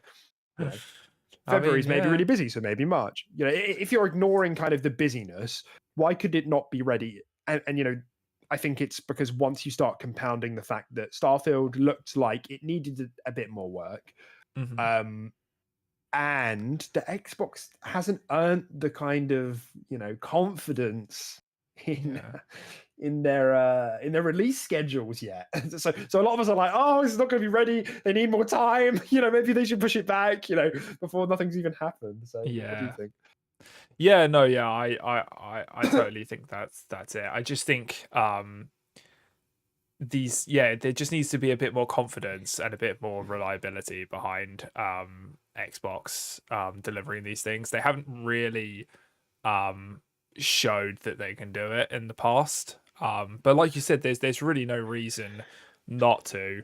But like I think with the hype of Starfield being what it is as well, and how big of a game it is, it's not going to come in like February, March, because if there's like a game show, um, if there's like a showcase in like January or something like that, it's not the game that's just going to be like, it's ready February. You know, they're going to want some build up to a game like this. You know, so like I think minimum you're looking at April, like that the minimum. Like it's not coming out before Yeah, April.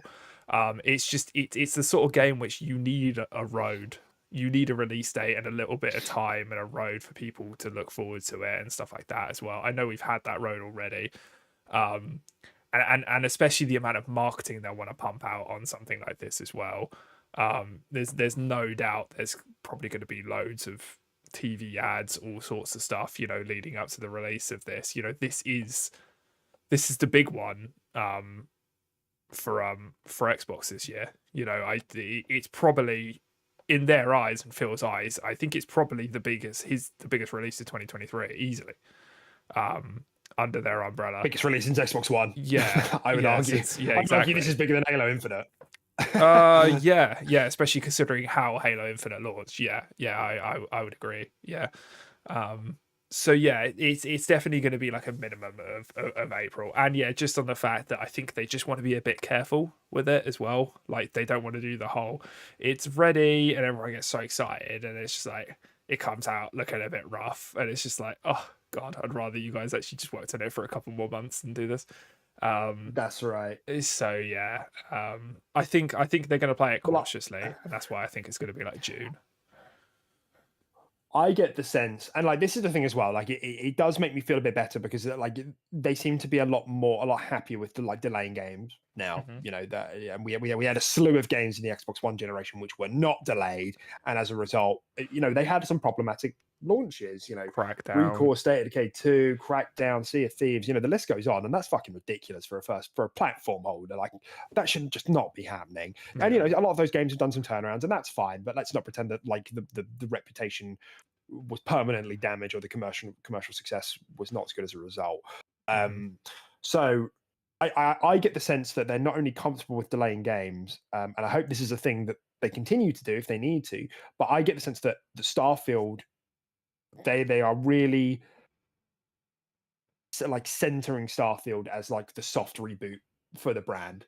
Like, and you're absolutely right. You know, I hadn't really thought about it necessarily in that way, but there is a big benefit to having that hype build up. Like, you know, there's been some like, you know, joking commentary about like, oh, what if, you know, they shadow drop Starfield, and it's like they It's not. wouldn't. It's And not the not only game that you I don't shadow drop. It's like no, I, Nintendo would never shadow drop Zelda. They're never gonna do that. yeah, that's right. That's right. Because there's a legitimate commercial benefit to that build up period. You know, considering we haven't really had that much. I think Xbox are going to go mental with the marketing on this. Like the last time we saw a lot of marketing from Xbox was Halo Infinite. And you know, like I said, I think those two are pretty close in terms of importance to the brand and, you know, size, like the predicted impact that the game could have on the platform. I think those two are pretty close. I would argue Yeah. maybe Starfield has a slight tipping edge because people who don't like Halo were never going to. You know what I mean? We're far enough down the line now where Yeah. people who didn't like it weren't going to buy a console for it. Starfield, It's however, more mass appeal. could bring people into the system. That's right. So, you know, I think they know that this is a hyper important game and they want to get people excited. You know, we're having these like very like monthly constellation talks or whatever they're called, you know, behind the scenes chat with the devs. They give us like snippets of info, but really the only thing we've had is that gameplay from the Xbox showcase, which looked really good, other than like a few wrinkles here and there. But for the most part, I think that people came away from that very, very happy and excited. And so I think I get the sense Phil knows this needs to be a critical banger. So we'll see. But I think you're right. I think pushing it, that's why, we keep saying it's going to be at the end of the first half of 22 rather than earlier. But, like we said last week, Redfall's also been delayed as well. And then I suppose the concern is like, we've heard nothing about Forza Motorsport since last year. Like, has that been delayed? Because that's going to be a problem. Like, if you've got if the three major Xbox exclusives really for the year are crammed into May and June, like, I don't really feel like it's that big a deal with Games Pass being what it is now, though, because we know we don't have to pay for these games. We know they're first party and they're always going to be in Games Pass. So you have this confidence if you can just get to them when you're ready. Like, just because they all release at the same time, I could still play Starfield for 6 months straight and just play Redfall, because I know it's always going to be there in that service. And same with Forza Motorsport, where I think it's a little bit different when you feel like you bought the game, you spent £70 in it, you feel like you need to play it a bit, or you also bought Starfield, so you kind of hop between the two. But I feel like it's less of an issue now that we have Games Pass doing what it does. Yeah, I agree. It definitely lessens the blow, but then I think you've got to think about like kind of the casual gamer as well. Like, it can get a bit overwhelming, and like the casual gamer will miss things like that. Like people who are subscribed to not Game Pass Ultimate, just regular Game Pass, and they just play the stuff that's in there, and they're happy when they see that these new games are coming into it. But they just catch it, on accident. They see an advert on the dashboard, play Starfield Game Pass day one, May 23rd, and they're like, whoa, I get to play that. That's amazing. And then maybe it's like that advert can't say that Starfield, Forza, and Redfall, do you know what I mean? Like, there's only so much ad space that can be out there in the world. And, I think when I don't know if you've tried to explain to someone the mechanics of Game Pass and like what goes into it, like someone who's not really into like the industry, like all Xbox first party games go into it and they'll be in there forever. They're like, what does that mean? Yeah. First party? They must have had more than one party in their life. Where's the champagne? Do you know what I mean? So it's like they don't know what that means. So I think to them, a lot of people will see that and they just assume it's cycling. So to the hardcore, yes, I agree with you. It doesn't impact us as much, but I think there is some conversation. There's something to be said about the commercial impact of having these games close together, and the success of the brand. We should just create like a permanent tab in Games Pass. Permanent. These games always are in Games Pass. Yeah. They will not I think PlayStation has that. PlayStation has that, I noticed, which I think is great. They just have PlayStation Studios. You can just, you can filter by genre, but one of them is just PlayStation Studios or something like that, and that's great. And because it gives you, I think it even says explicitly, a lot of these games will come to PlayStation Plus, but it's even more important for Game Pass because all of them are day one and they don't leave, whereas they do from PlayStation Plus. So yeah, something to be said about that. I'm glad to hear it's still first half. I would have no problem with it being delayed if it needed more time. Like, no problem at all. Yeah.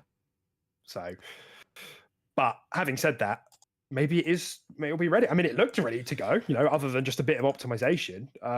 Like, and I think they've got a lot more to show. So I think you're absolutely right. I think we need a couple of months of really build up, showing us, maybe a monthly roadmap of like the galaxy, and then month 2 is like the weapons, and then month 3 is like your companions, things like that. The factions maybe on the 4th, things like that, just to get people really sort of tuning in. Yeah, definitely. So just to finish off the Starfield segment, there was some whispers coming from Colt Eastwood, popular Xbox YouTuber, one of the biggest, and he said that, because a lot of people have been speaking about this, and I would say, he's a lovely guy, but he doesn't have a particularly good track record when it comes to insider comments. I don't think. I mean, someone correct me if I'm wrong. But he said that he's spoken to play testers, and that the testers that have been playing it have said to him that it's exceeded all their expectations. Even people that have been skeptical going in have come out like, oh, wow. So it's a feasible bit of knowledge, but take a grain of salt with it. It stands to reason that it's being play tested right now, but that's what he's heard apparently, which is obviously reassuring. But we can't corroborate it from anywhere. Yeah, but yeah, exactly. Take it with a pinch of salt, but it's always still good to hear, I guess. And even if it's false positivity, I'll take it. Yeah, that's right. 74 on Open Critic. Let's go. Yeah, woo. All right, Tim, it's our big Redfall section. How do you want to do this? Do you want to share the screen? Do you want to? Oh, shit. Shall I just zoom through it, or what do you think? We could share the screen. Yeah, sure. Great, let's do it. So I've done my absolute best. Like I filtered through this article with a fine fucking comb, and I tried to bold the important stuff. I've tried to put it into categories so to make this less of just a chunk of dialogue. But if you're interested in hearing about Redfall, this is quite a long article. It was an interview with studio director Harvey Smith, with a lot of good information in there. I'll have it time stamped. But if you're interested in just maybe you don't want to read the full article, or you just want to hear about this, while you're doing some other task or something, now's a good time for this. I've done all the legwork for you, so you can just kind of listen to us kind of speculate and talk about kind of the stuff they've got in here, because I think this is sounding really good. I think this is exactly what they needed, by the way. And I think this article, it's like 1,000 cuts. There's been a couple of articles like this where the information has kind of spread and a lot of people have been like, oh, so it's not like that, it's like this. I'm actually interested in this now. I'm excited for this. I've seen a lot of public sentiment turn around with this game, with these articles that have been coming out. So let's get started then. So this was from Games Radar. And the title of the article was Redfall isn't Arkane's Left 4 Dead, it's the studio's spin on Far Cry. And I think, we said this in a previous episode that Arkane needed to do something exactly like this, didn't they? They needed to get something out there and just bluntly say, this isn't Left 4 Dead. Yeah, 100%.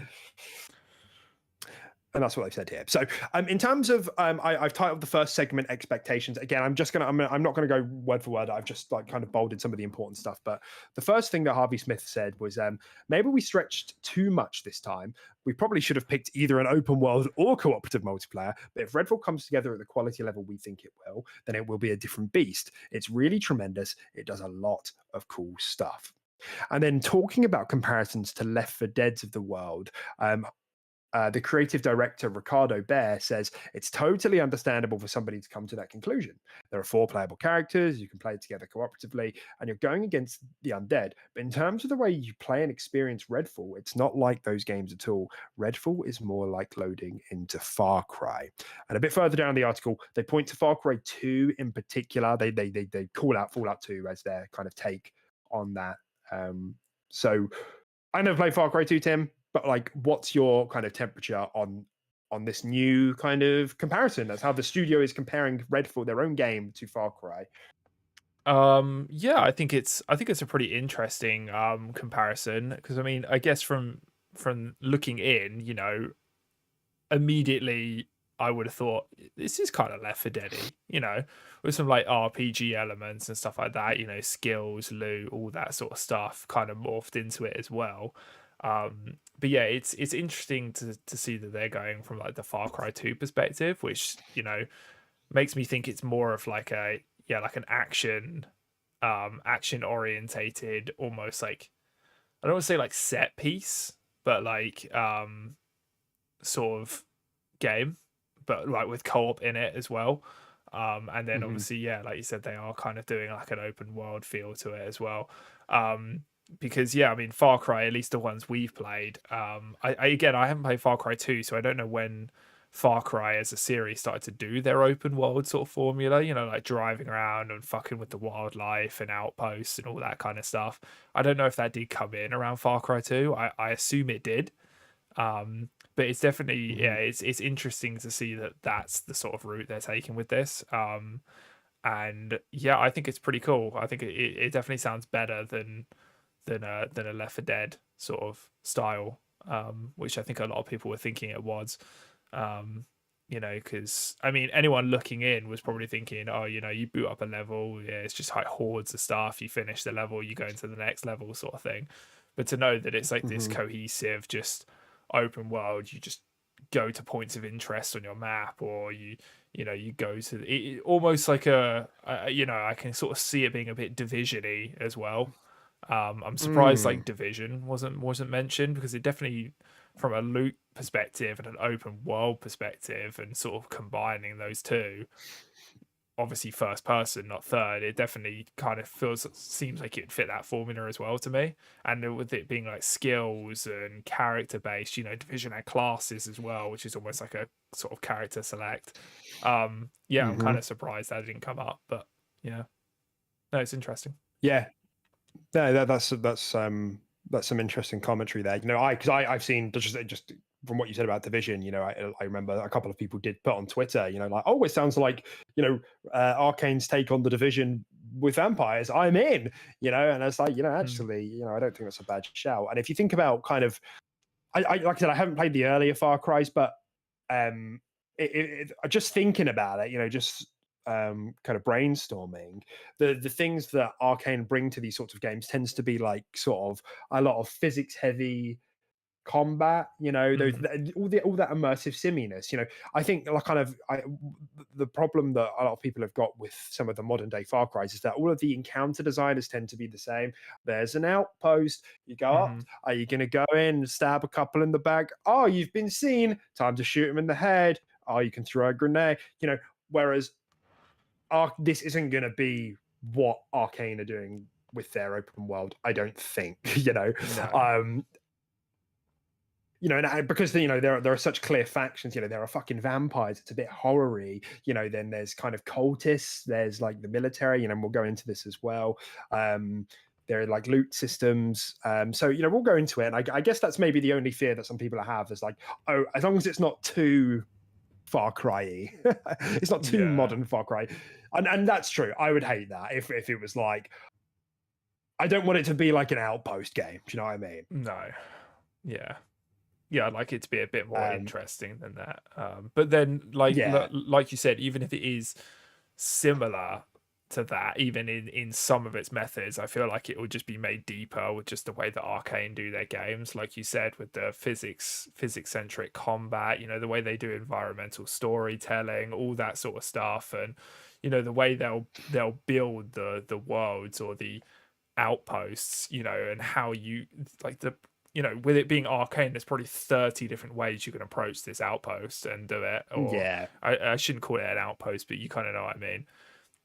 Even if it's remotely similar, it would just be elevated by the way that Arkane make their games. So yeah, and as well, like just on the face of it, Redfall is inherently, it's like a dark fantasy kind of game. These characters that you play as have skill trees of like magic or spectral ravens, or like the mechanic one, or the cryptozoologist that uses like UV blast. I think all of that stuff is like inherently more interesting. Rather than Far Cry, it's like put 1 point in this to improve your reload speed by 6%.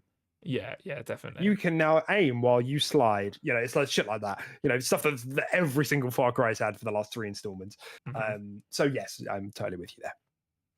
So the next section really is about the world, I figured. And what they said is, by the way, I love how unfiltered they are in this. They just like drop swear words like throughout this. They're just like, we got loads of weapons and like that shit. And it's a big ass world.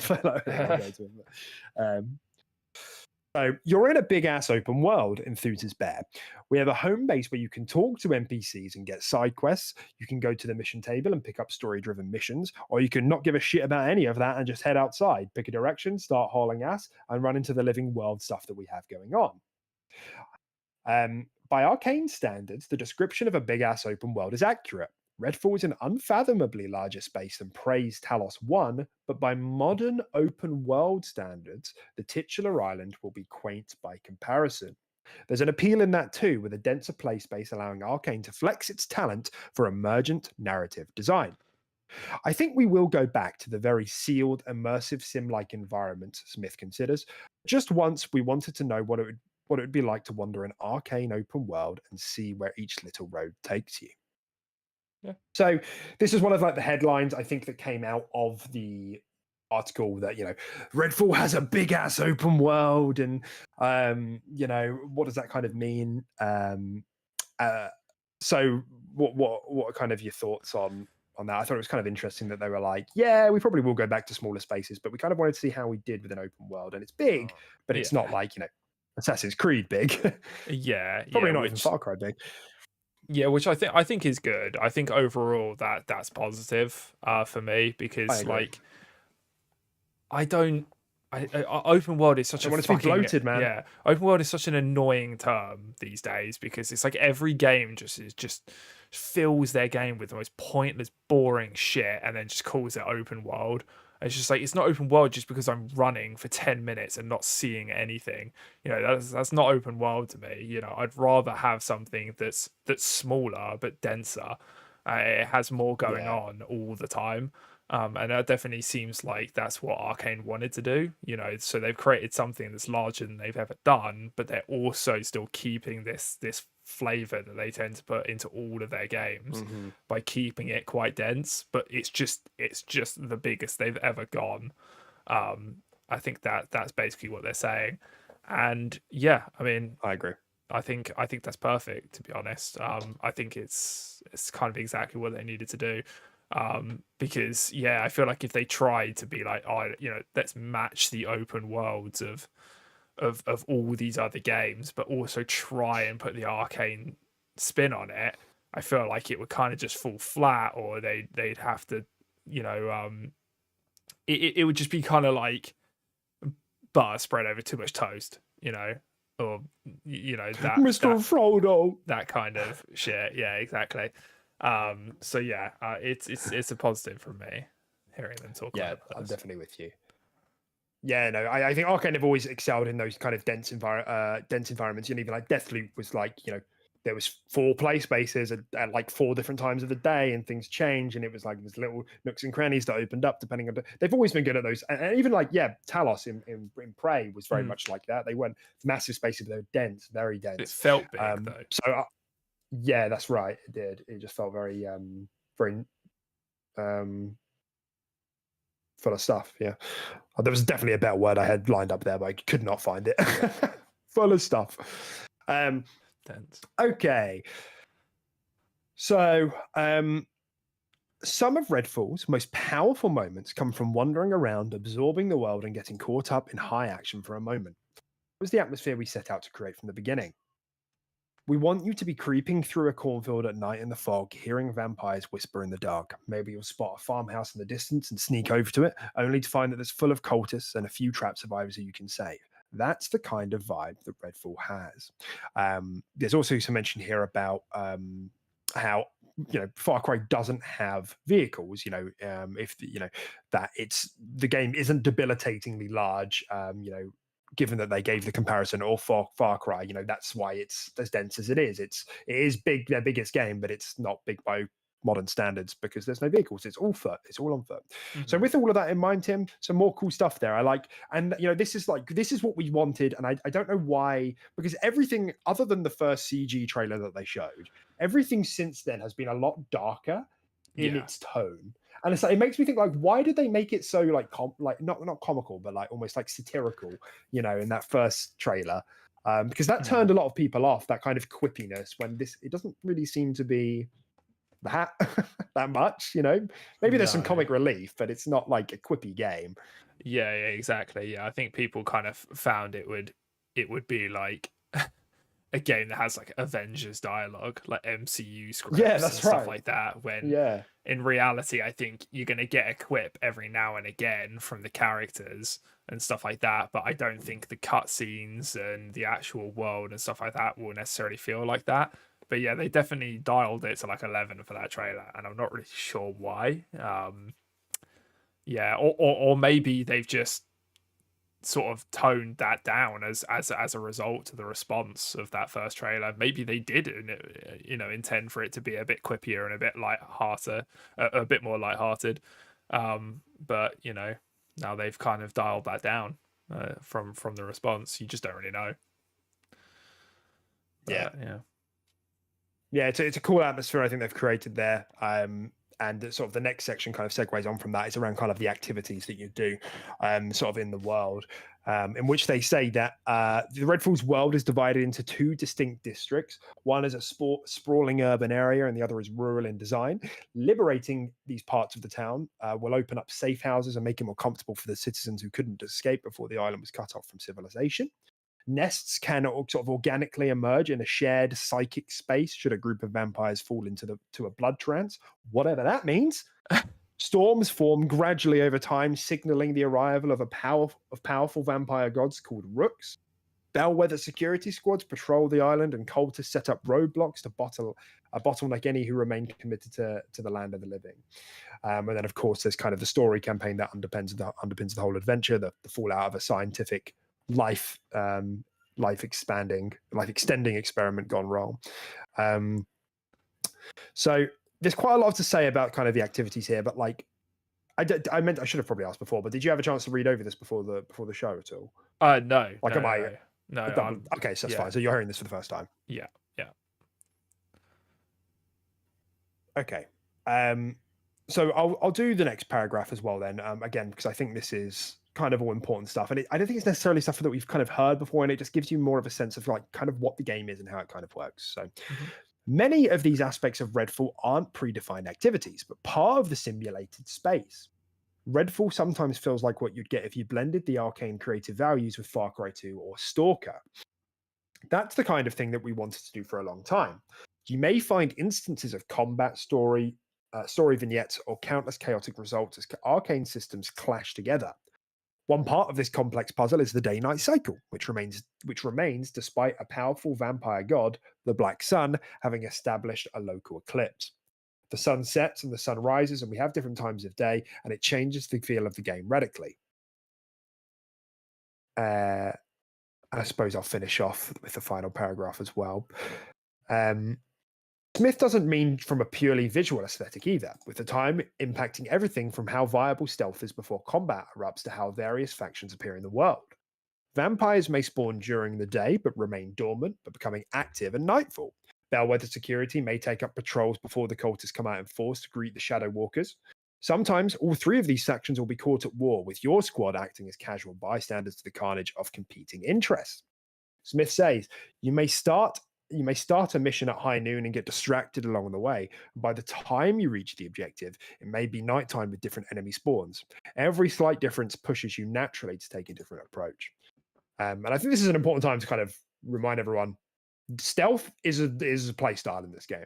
Yeah. You can stealth this game, which I think is really cool. Like stealth in co-op games is really rare because it's often like just very difficult to do. But I like that these are different things that you can kind of do. So having gone through, I know that was a lot of text in, but is there anything that you kind of have taken away from any of that? Yeah, I mean, I think literally I think like the second paragraph where they basically compare like it to like Far Cry and Stalker and all that by putting their Arkane like creative spin on it as well in the world. I think it's literally exactly what we touched on earlier. In the fact that that's what they're going for, but then putting the dense sort of Arkane like combat and environmental storytelling over on top of it, and just sort of improving it in that way. But yeah, no, it all sounds great. I don't know what what are the Shadow Walkers? Is that just another clan? Is it? I don't know. Maybe they just refer. I don't know. Maybe he's just referring to the vampires as that, or if that is something new entirely. Yeah, I don't know. Yeah.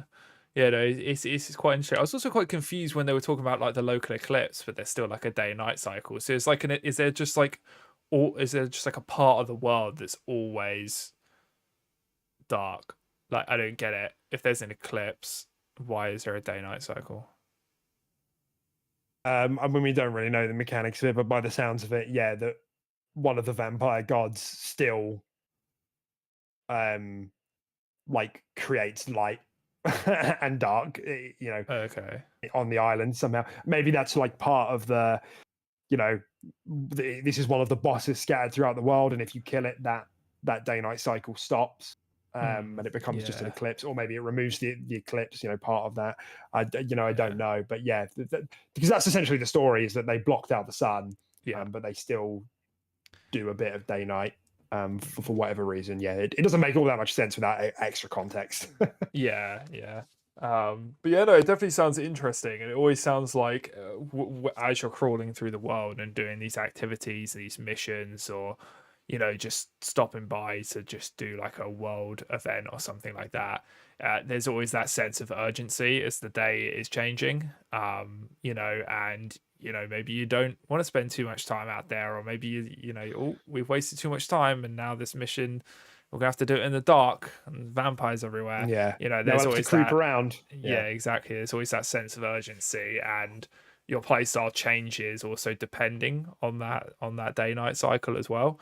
And yeah, I think that's pretty interesting. And obviously your loadouts will also change depending on that as well. Hmm. Because at nighttime you're like, oh Yeah. shit, we need to bring out more of like our stake weapons and stuff like that now. We still might run into some cultists, but there's gonna be more vampires, around this sort of time. So yeah, it changes the weapons you use, it changes the skills you use, it changes the way you approach everything. Yeah, that's interesting. Yeah. Great. The next section I figure is more about sort of co-op and kind of shooting in general. So not loot, because that comes next, but just sort of shooting. So Hmm. freedom has always been a core aspect of Arkane games. Smith admits that the introduction of multiplayer costs you some things due to the game needing to register an event, communicate it to the server, deliver it out to the other players. But that isn't to say Redfall will be any less of an Arkane game because of this creative decision. If anything, fans of Dishonored and Prey should relish the opportunity to see how aspects like advancing RPG powers, immersive movement, shooting, fluid sliding, and climbing can combine in a more ambitious design scenario. What you get in exchange is tremendous, says Smith. When four people sit down to play through Redfall together, then they're synergizing their powers, aiding each other, and kicking off emergent events. It brings tremendous value. Hmm. In co-op, there is no restriction on multiples of the same vampire hunter joining one party. Although Smith says there are benefits to having a well-rounded group outside of the variety it will bring to combat. We have a very dynamic dialogue system where, depending on what heroes you put together in combination, they will talk to each other and get to know one another. And we have a mechanical system where the longer the heroes play together, the more intimate their dialogue lines become, and eventually they'll get a game mechanic buff called the trust buff. We got insights from some of our sister studios. The people who worked on Doom came over and gave us feedback a couple of times, things like that, and we're pretty happy with the results. So, um, sort of thinking about the addition of co-op there, the dialogue system, whatever that trust buff is that they've spoken about, and also sort of, the id tech team coming over to help with shooting. Mm. Yeah, no, I mean, it all sounds great. And yeah, I completely agree with what they say from the whole like trade-off perspective. I mean, for me at least, the whole, everything they talked about, playing this game co-op, combining powers, and having that more fluid sort of team cohesion and stuff like that, that shit's so much fun when it blends together really well. I think that was one of the saving graces that Anthem had, even though it was a really shit game, is the fact that you could combine and actually do some pretty cool stuff with some of your Yeah. powers as like teammates. Yeah, so I that sort of stuff is worth the trade-off in my opinion. And yeah, it definitely sounds like movement wise and shooting wise, it's good to see that they've got help in from id, because some of the crispiest shooting in the industry. you know, and if they're liking what they're seeing, and you know, no doubt they had some notes to make and stuff like that. It's still it's great to see that, you know, all these places, all these studios under the Xbox umbrella can sort of help each other with their expertise and stuff like that, which is exactly what you That's want.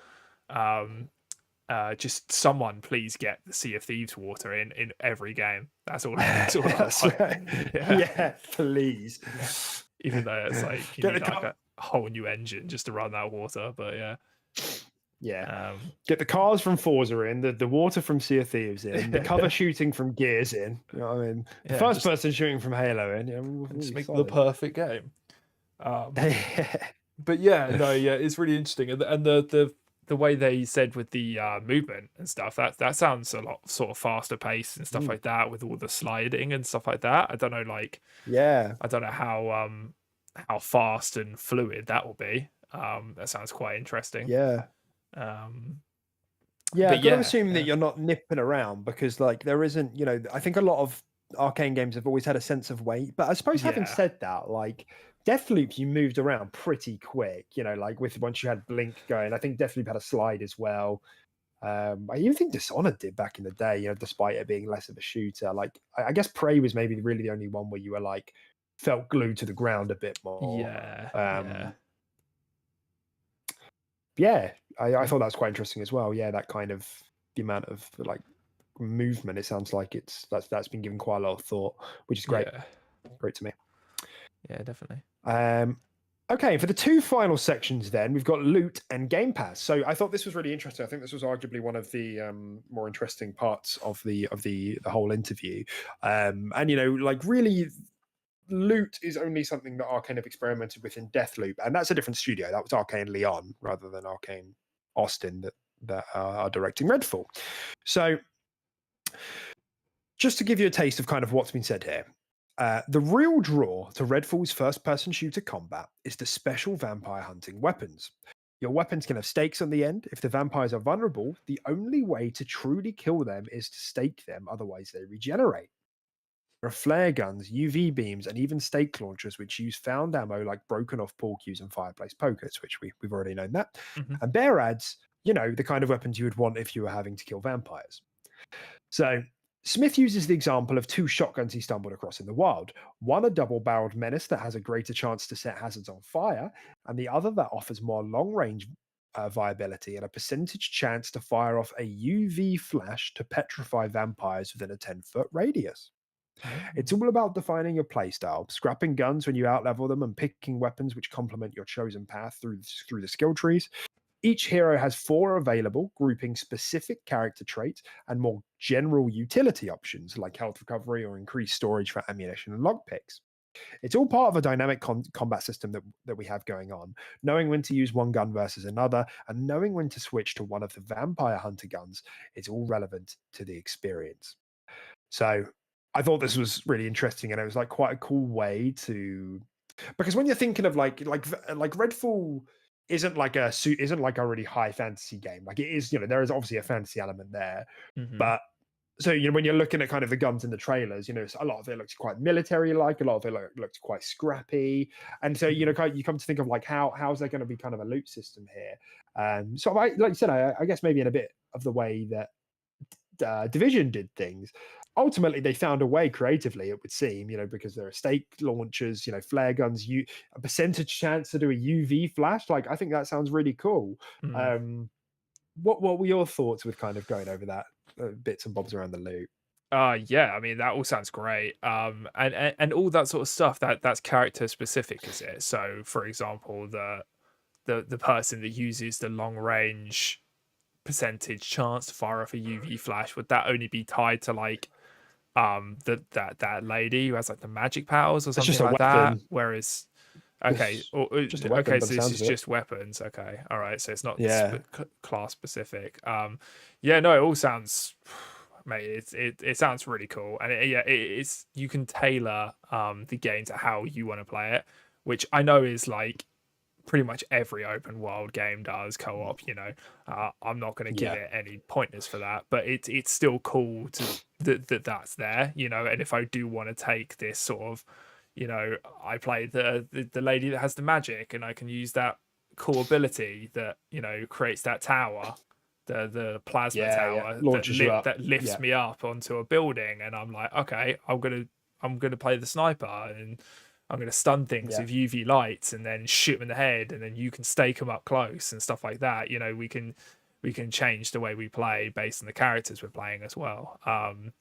And yeah, just a variety. And I just think it'll be kind of cool that instead of just shooting people with bullets, you know, you're launching sharpened pool cues at things and stuff like that. I just think that's more yeah, interesting than just being like, you picked up a block of UV laced bullets. You know, it's cooler yeah, yeah, that yeah. you're like duct taping like a fucking UV light to your gun or something like that, and it's like got like a car battery attached to it, and it's a bit janky, but it kind of does the job. That's more quirky Yeah. and fun to me, which it sounds like that's definitely the route they're going down. It kind of has a bit of that like Dead Rising vibe to it in the sense of like there's like some Yeah, creativity that or comes Dead into like the Island as scrappiness of well. the weapons. Yeah, Yeah, that's like right. tying Yeah, a battery to like your machete to give it electricity and stuff like that, you know, all that sort yeah. of stuff. Yeah, definitely. I can imagine they got that going for Um, it. the other thing I thought that was interesting here was we've speculated about this before, kind of how the combat works with vampires, and the gameplay seemed to indicate this, but it seems like there's an outright confirmation here. You know, like I said at the beginning, your weapons can have stakes on the end. If the vampires are vulnerable, the only way to truly kill them is to stake them; otherwise, they regenerate. Mm-hmm. So it seems like the only way to actually get a lethal on a vampire is to stake them, and Stake you know, him. unless you're, I think Devinder, who's the zoologist, he has like a stake gun. Yeah, I think that's just him. I might be wrong. I'm sure you can But get for stake everyone guns for else, everyone. maybe. But for everyone else, you know, unless you're willing to commit that to your build, you'll have to go up close and stab, you know, to get lethal. Yeah. Which I think is that makes them a threat then, because that's like, oh, I actually have to get close to, like, I can't just pick off vampires from a distance. That's not going to work because Mhm. I have to stake them. So I Yeah. think that's kind of an interesting little thing. So we'll have to see how that kind of, and I think there's a lot of things. I think Redfall has a lot up its sleeve still in terms of what it hasn't Yeah. shown us and what it wants to show us. And I think how that's kind of how it's sounding like it's all coming together is quite good. You know, like I think that's what I mean. I think if it's great that we have this article, but you know, let's face it, we're sitting here talking through this for like half an hour. I think they need a gameplay video that we need to Mhm. start seeing gameplay, have like a direct that really kind of shows how all of these mechanics are working together. You know, what's Definitely. the second to second gameplay looking like? Because it's sounding good on paper now. You know, like Mhm. we all had Very a bit of good. hesitancy, I think, to begin with, but now it's like, okay, no, I'm actually excited. This is all sounding very well thought out. It sounds like they've got a good amount of like those Borderlands loot systems, a good amount of like the class building of like Diablo. Yeah. And then like there are some of the immersive simi elements, you know, the thoughtfulness of the world creation, like you see in previous Arkane games. You know, it sounds like it's really coming together. So I need to show it to Yeah. more people because Yeah. there's not Not enough every interest in this game. yeah, not everyone has the time to sift through an article like this, or like I don't want to say like the imagination or like the expertise to actually piece this together and see what it will look like. You know, a lot of casual gamers won't do that. You got to show them it. Yeah. You know, so yeah, definitely that's definitely what they need. But yeah, it's all really interesting. It's cool that, you know, you can play and like you could like assign specific roles to people. You know, like I'm the guy that shoots vampires and UV lights them and fucking gets them ready, and you know, you're the man Yeah. that shoots them with a stake. You know, you confirm the kill. Yeah. You know, that That's sort right. of thing. You know, and it's quite cool. And you can be like, oh, you didn't stake that one. It comes back and bites my head off. Oh, my bad. Missed that one. Oh my bad. But then on the other side of things, there's also still like soldiers and cultists. I don't really know the value that cultists bring, but soldiers, you know, obviously like typical NPC. So if you're kitted out with a stake launcher and a UV launcher, you know, you're not going to be any good against Well, regular I'm military. sure you So we can need still some. fire a stake at a It's like human and it'd still kill him. ah! Maybe not the UV light. If you fire a giant pool Yeah. cue and it'd skewer a human, he's not just be like, ha, should have used Maybe. bullets. Yeah, idiot. I'm fine. Look at my health bar. Yeah. So the last category here is really about Game Pass. So which is as you'd expect, but I'll quickly talk about it. But what what Smith said, what Harvey said was, I feel like with Game Pass, the potential is here for us to say, this is our Pass, this is Arkane, and these are our creative values. We can expose a lot of people to the way that we make games. I hope we can turn people onto what we do: deep world creation, environmental storytelling, the emergent results of combat and your powers, and creating lovingly crafted worlds with a real sense of history and character. The pool the Game Pass offers is huge for us. It's kind of shocking and scary in a way. Like, how many people are going to play Redfall in the first week? What if it's a lot more than we anticipated? We're going to get a lot of feedback very quickly, and a lot of people will see what we've spent the last few years on. They go on to talk about how Redfall is kind of their pandemic game and that it was really hard, but ultimately they've all supported each other. ZeniMax, Bethesda, Microsoft been very supportive, but clearly they see value in the Game Pass model as well, and that Redfall is kind of good for that because it arguably has a bit more appeal for more people to pull sort of friends in. Yeah. So that's kind of a wrap, really. Like I said, I did sort of go through that with a fine comb to try and get some new information. And there's a good, I think that article gives a good sense actually of what the game is going to be like, more so than I think even the trailers have done before. That it is this kind of an open world that you can just wander into. You don't load into missions like Back for Blood. You just wander off into the world. Sure, you can pick up a main story quest and have that on your marker on a waypoint or something, but you can go off and just do your own thing. And in terms of co-op, there was a bit of criticism before about that. It's like the person's world that you're in, it progresses their story, and obviously you can do it with them and get the achievements and everything, but that's the only save file that's going to move forward. But you could also drop into someone's world and just wander off and go and do side quests. Right, let's just do some character leveling, and then I'm going to go back and actually I'm just going to play the story co-op. You kind of have that flexibility, which I don't think I would have cottoned onto had I not read through the stuff in the article. Yeah, definitely. This article definitely provided so much more information on what it's shaping up to be. I'm much more excited. And I mean, hearing this for the first time and saying all my comments, as they come into my head and stuff like that. Definitely. I'm even more excited than I already was for it. It's jumped to probably like a solid 9 on the hype scale for me now. I was probably at like a 7-ish, maybe an 8. Yeah.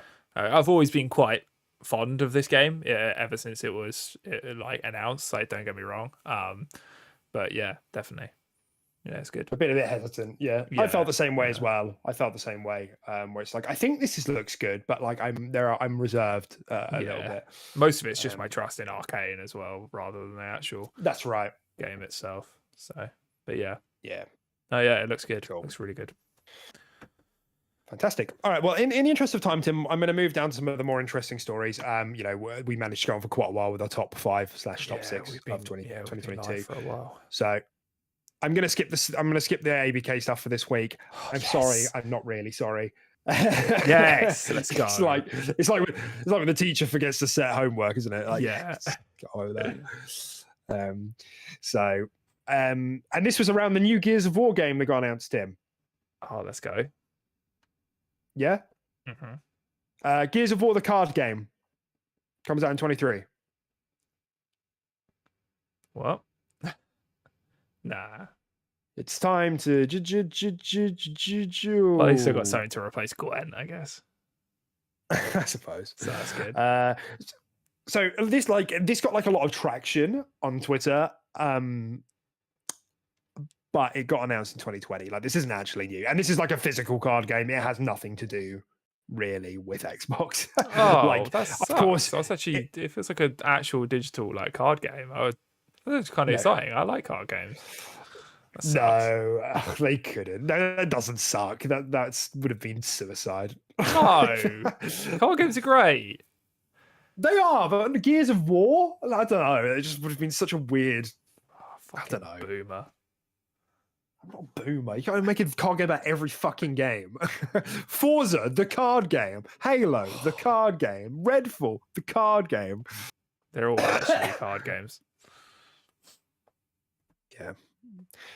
Well, yeah, like I said, it's got announced in 2020 anyway. It's like a physical card game. This company has done a lot of partnerships with gaming companies, like they've got Dark Souls, the card game, for example. So a lot of people were like, I can't believe this was the Coalition's secret second project. But it's not. It's not. Yeah, it is. That's not. Gears of War top trumps. Let's go. Yeah. Wow. Top trumps. I remember Top Trumps. This is a shit game, wasn't it?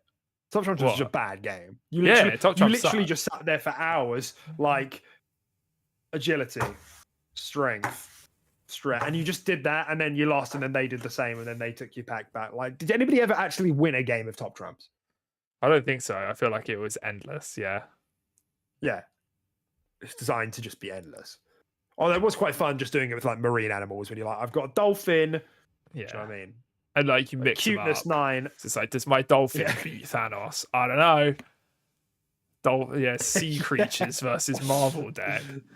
Yeah, it's the multiverse. Man, that's really what Xbox should do. They should just make Xbox the card game and just have, like all of them. The Cardiverse. Yeah. My Bugatti, has a higher speed than Master Chief. Although Phil Spencer's just 100 on every stat. Yeah, he's just massive. His picture is just like absolutely hedge. Yeah. What was that? What was the film? What was the newest Cloverfield film? What was it called? 10 Cloverfield. In the spaceship. Oh. No, there's one in the spaceship. Oh, I know what you mean.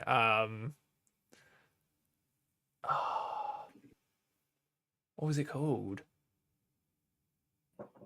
I don't know. That's really going to bother me. But I know what you mean. Yeah, sorry. Yeah. You know the end scene for that film, like the final thing that happens. Do you remember? Spoilers. They crash back down to Earth, and then like a giant monster's head pops out above the clouds. Hello. And screams. That's what I imagine the top trump of Phil Spencer looks like. Yeah. He's just like above the clouds smiling. Yeah, genuinely. That's how he pictures it at the meeting as well. Yeah. Yeah. So, I've got an idea. But first, I'm going to play this scene from about this top movie. trumps. Yeah, no particular reason. Yeah. Just watch it. Okay.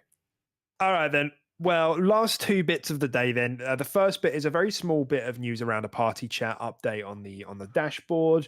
So just to read it straight from the article, we now offer a 2-click way to jump back into a recent party. You can now see a list of your recent parties, choose one and edit the roster, send invitations to selected users, and restart a party.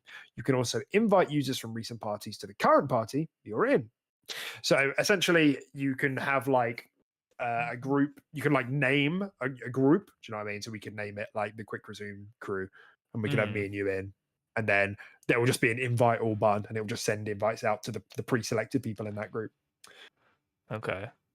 So it's kind of like, that's what it sounds like to me anyway. It's kind of like just creating like a room, like a channel almost, so to speak. Yeah, I think so. It sounds right. Sounds like it could be quite cluttered though, the way it does it. I don't know how cluttered that's going to look. Yeah. Yeah, we'll see. But I'm always down for party improvements. We kept saying that that the social side of the Xbox has been stagnant for so long. They need to update this and get it kind of moving again. So I'm fine with this. If this is indicative of more stuff on that side of the social experience getting updated, that's a big thumbs up from me. Yeah. All right. And the final story, Tim, is about the Asus controller with an OLED panel. Share this on the screen so everybody can see how fucking stupid this looks. It looks fucking shit. Doesn't it look so shit? It looks like it's such a piece of shit. That's what it looks like, chat. I always try and scroll on the OBS. Whoops. There you go. Scroll on the OBS. Why? Why is this a thing? Yeah, so like, because this is obviously I'm really mad because I'm now thinking that patent we spoke about a couple of weeks ago with a controller with an OLED screen was just this the whole time. It is. Yeah, well, it must be, right? Unless they're just doing their Well, own third-party version with it, similar to how like Scuff make Xbox controllers. They're like, you can do this, and then Xbox will have their own official one with an OLED panel in it. But they've just starting it with a third party. I don't know. maybe, but I kind of hope not, because like, what the fuck is that screen meant to do? I don't know, man. It's so shit. So small. I feel like I need to like peel it off. It looks like a sticker. What is it? Yeah, like, does it explain what it does? Does it say hello? I have a link to the article. I have a link to the article just above the picture.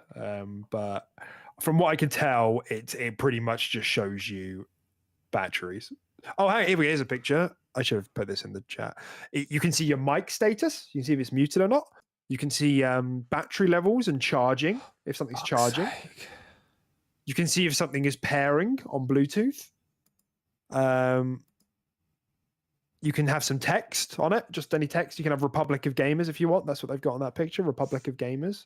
Oh, it looks and you can have a profile wallpaper.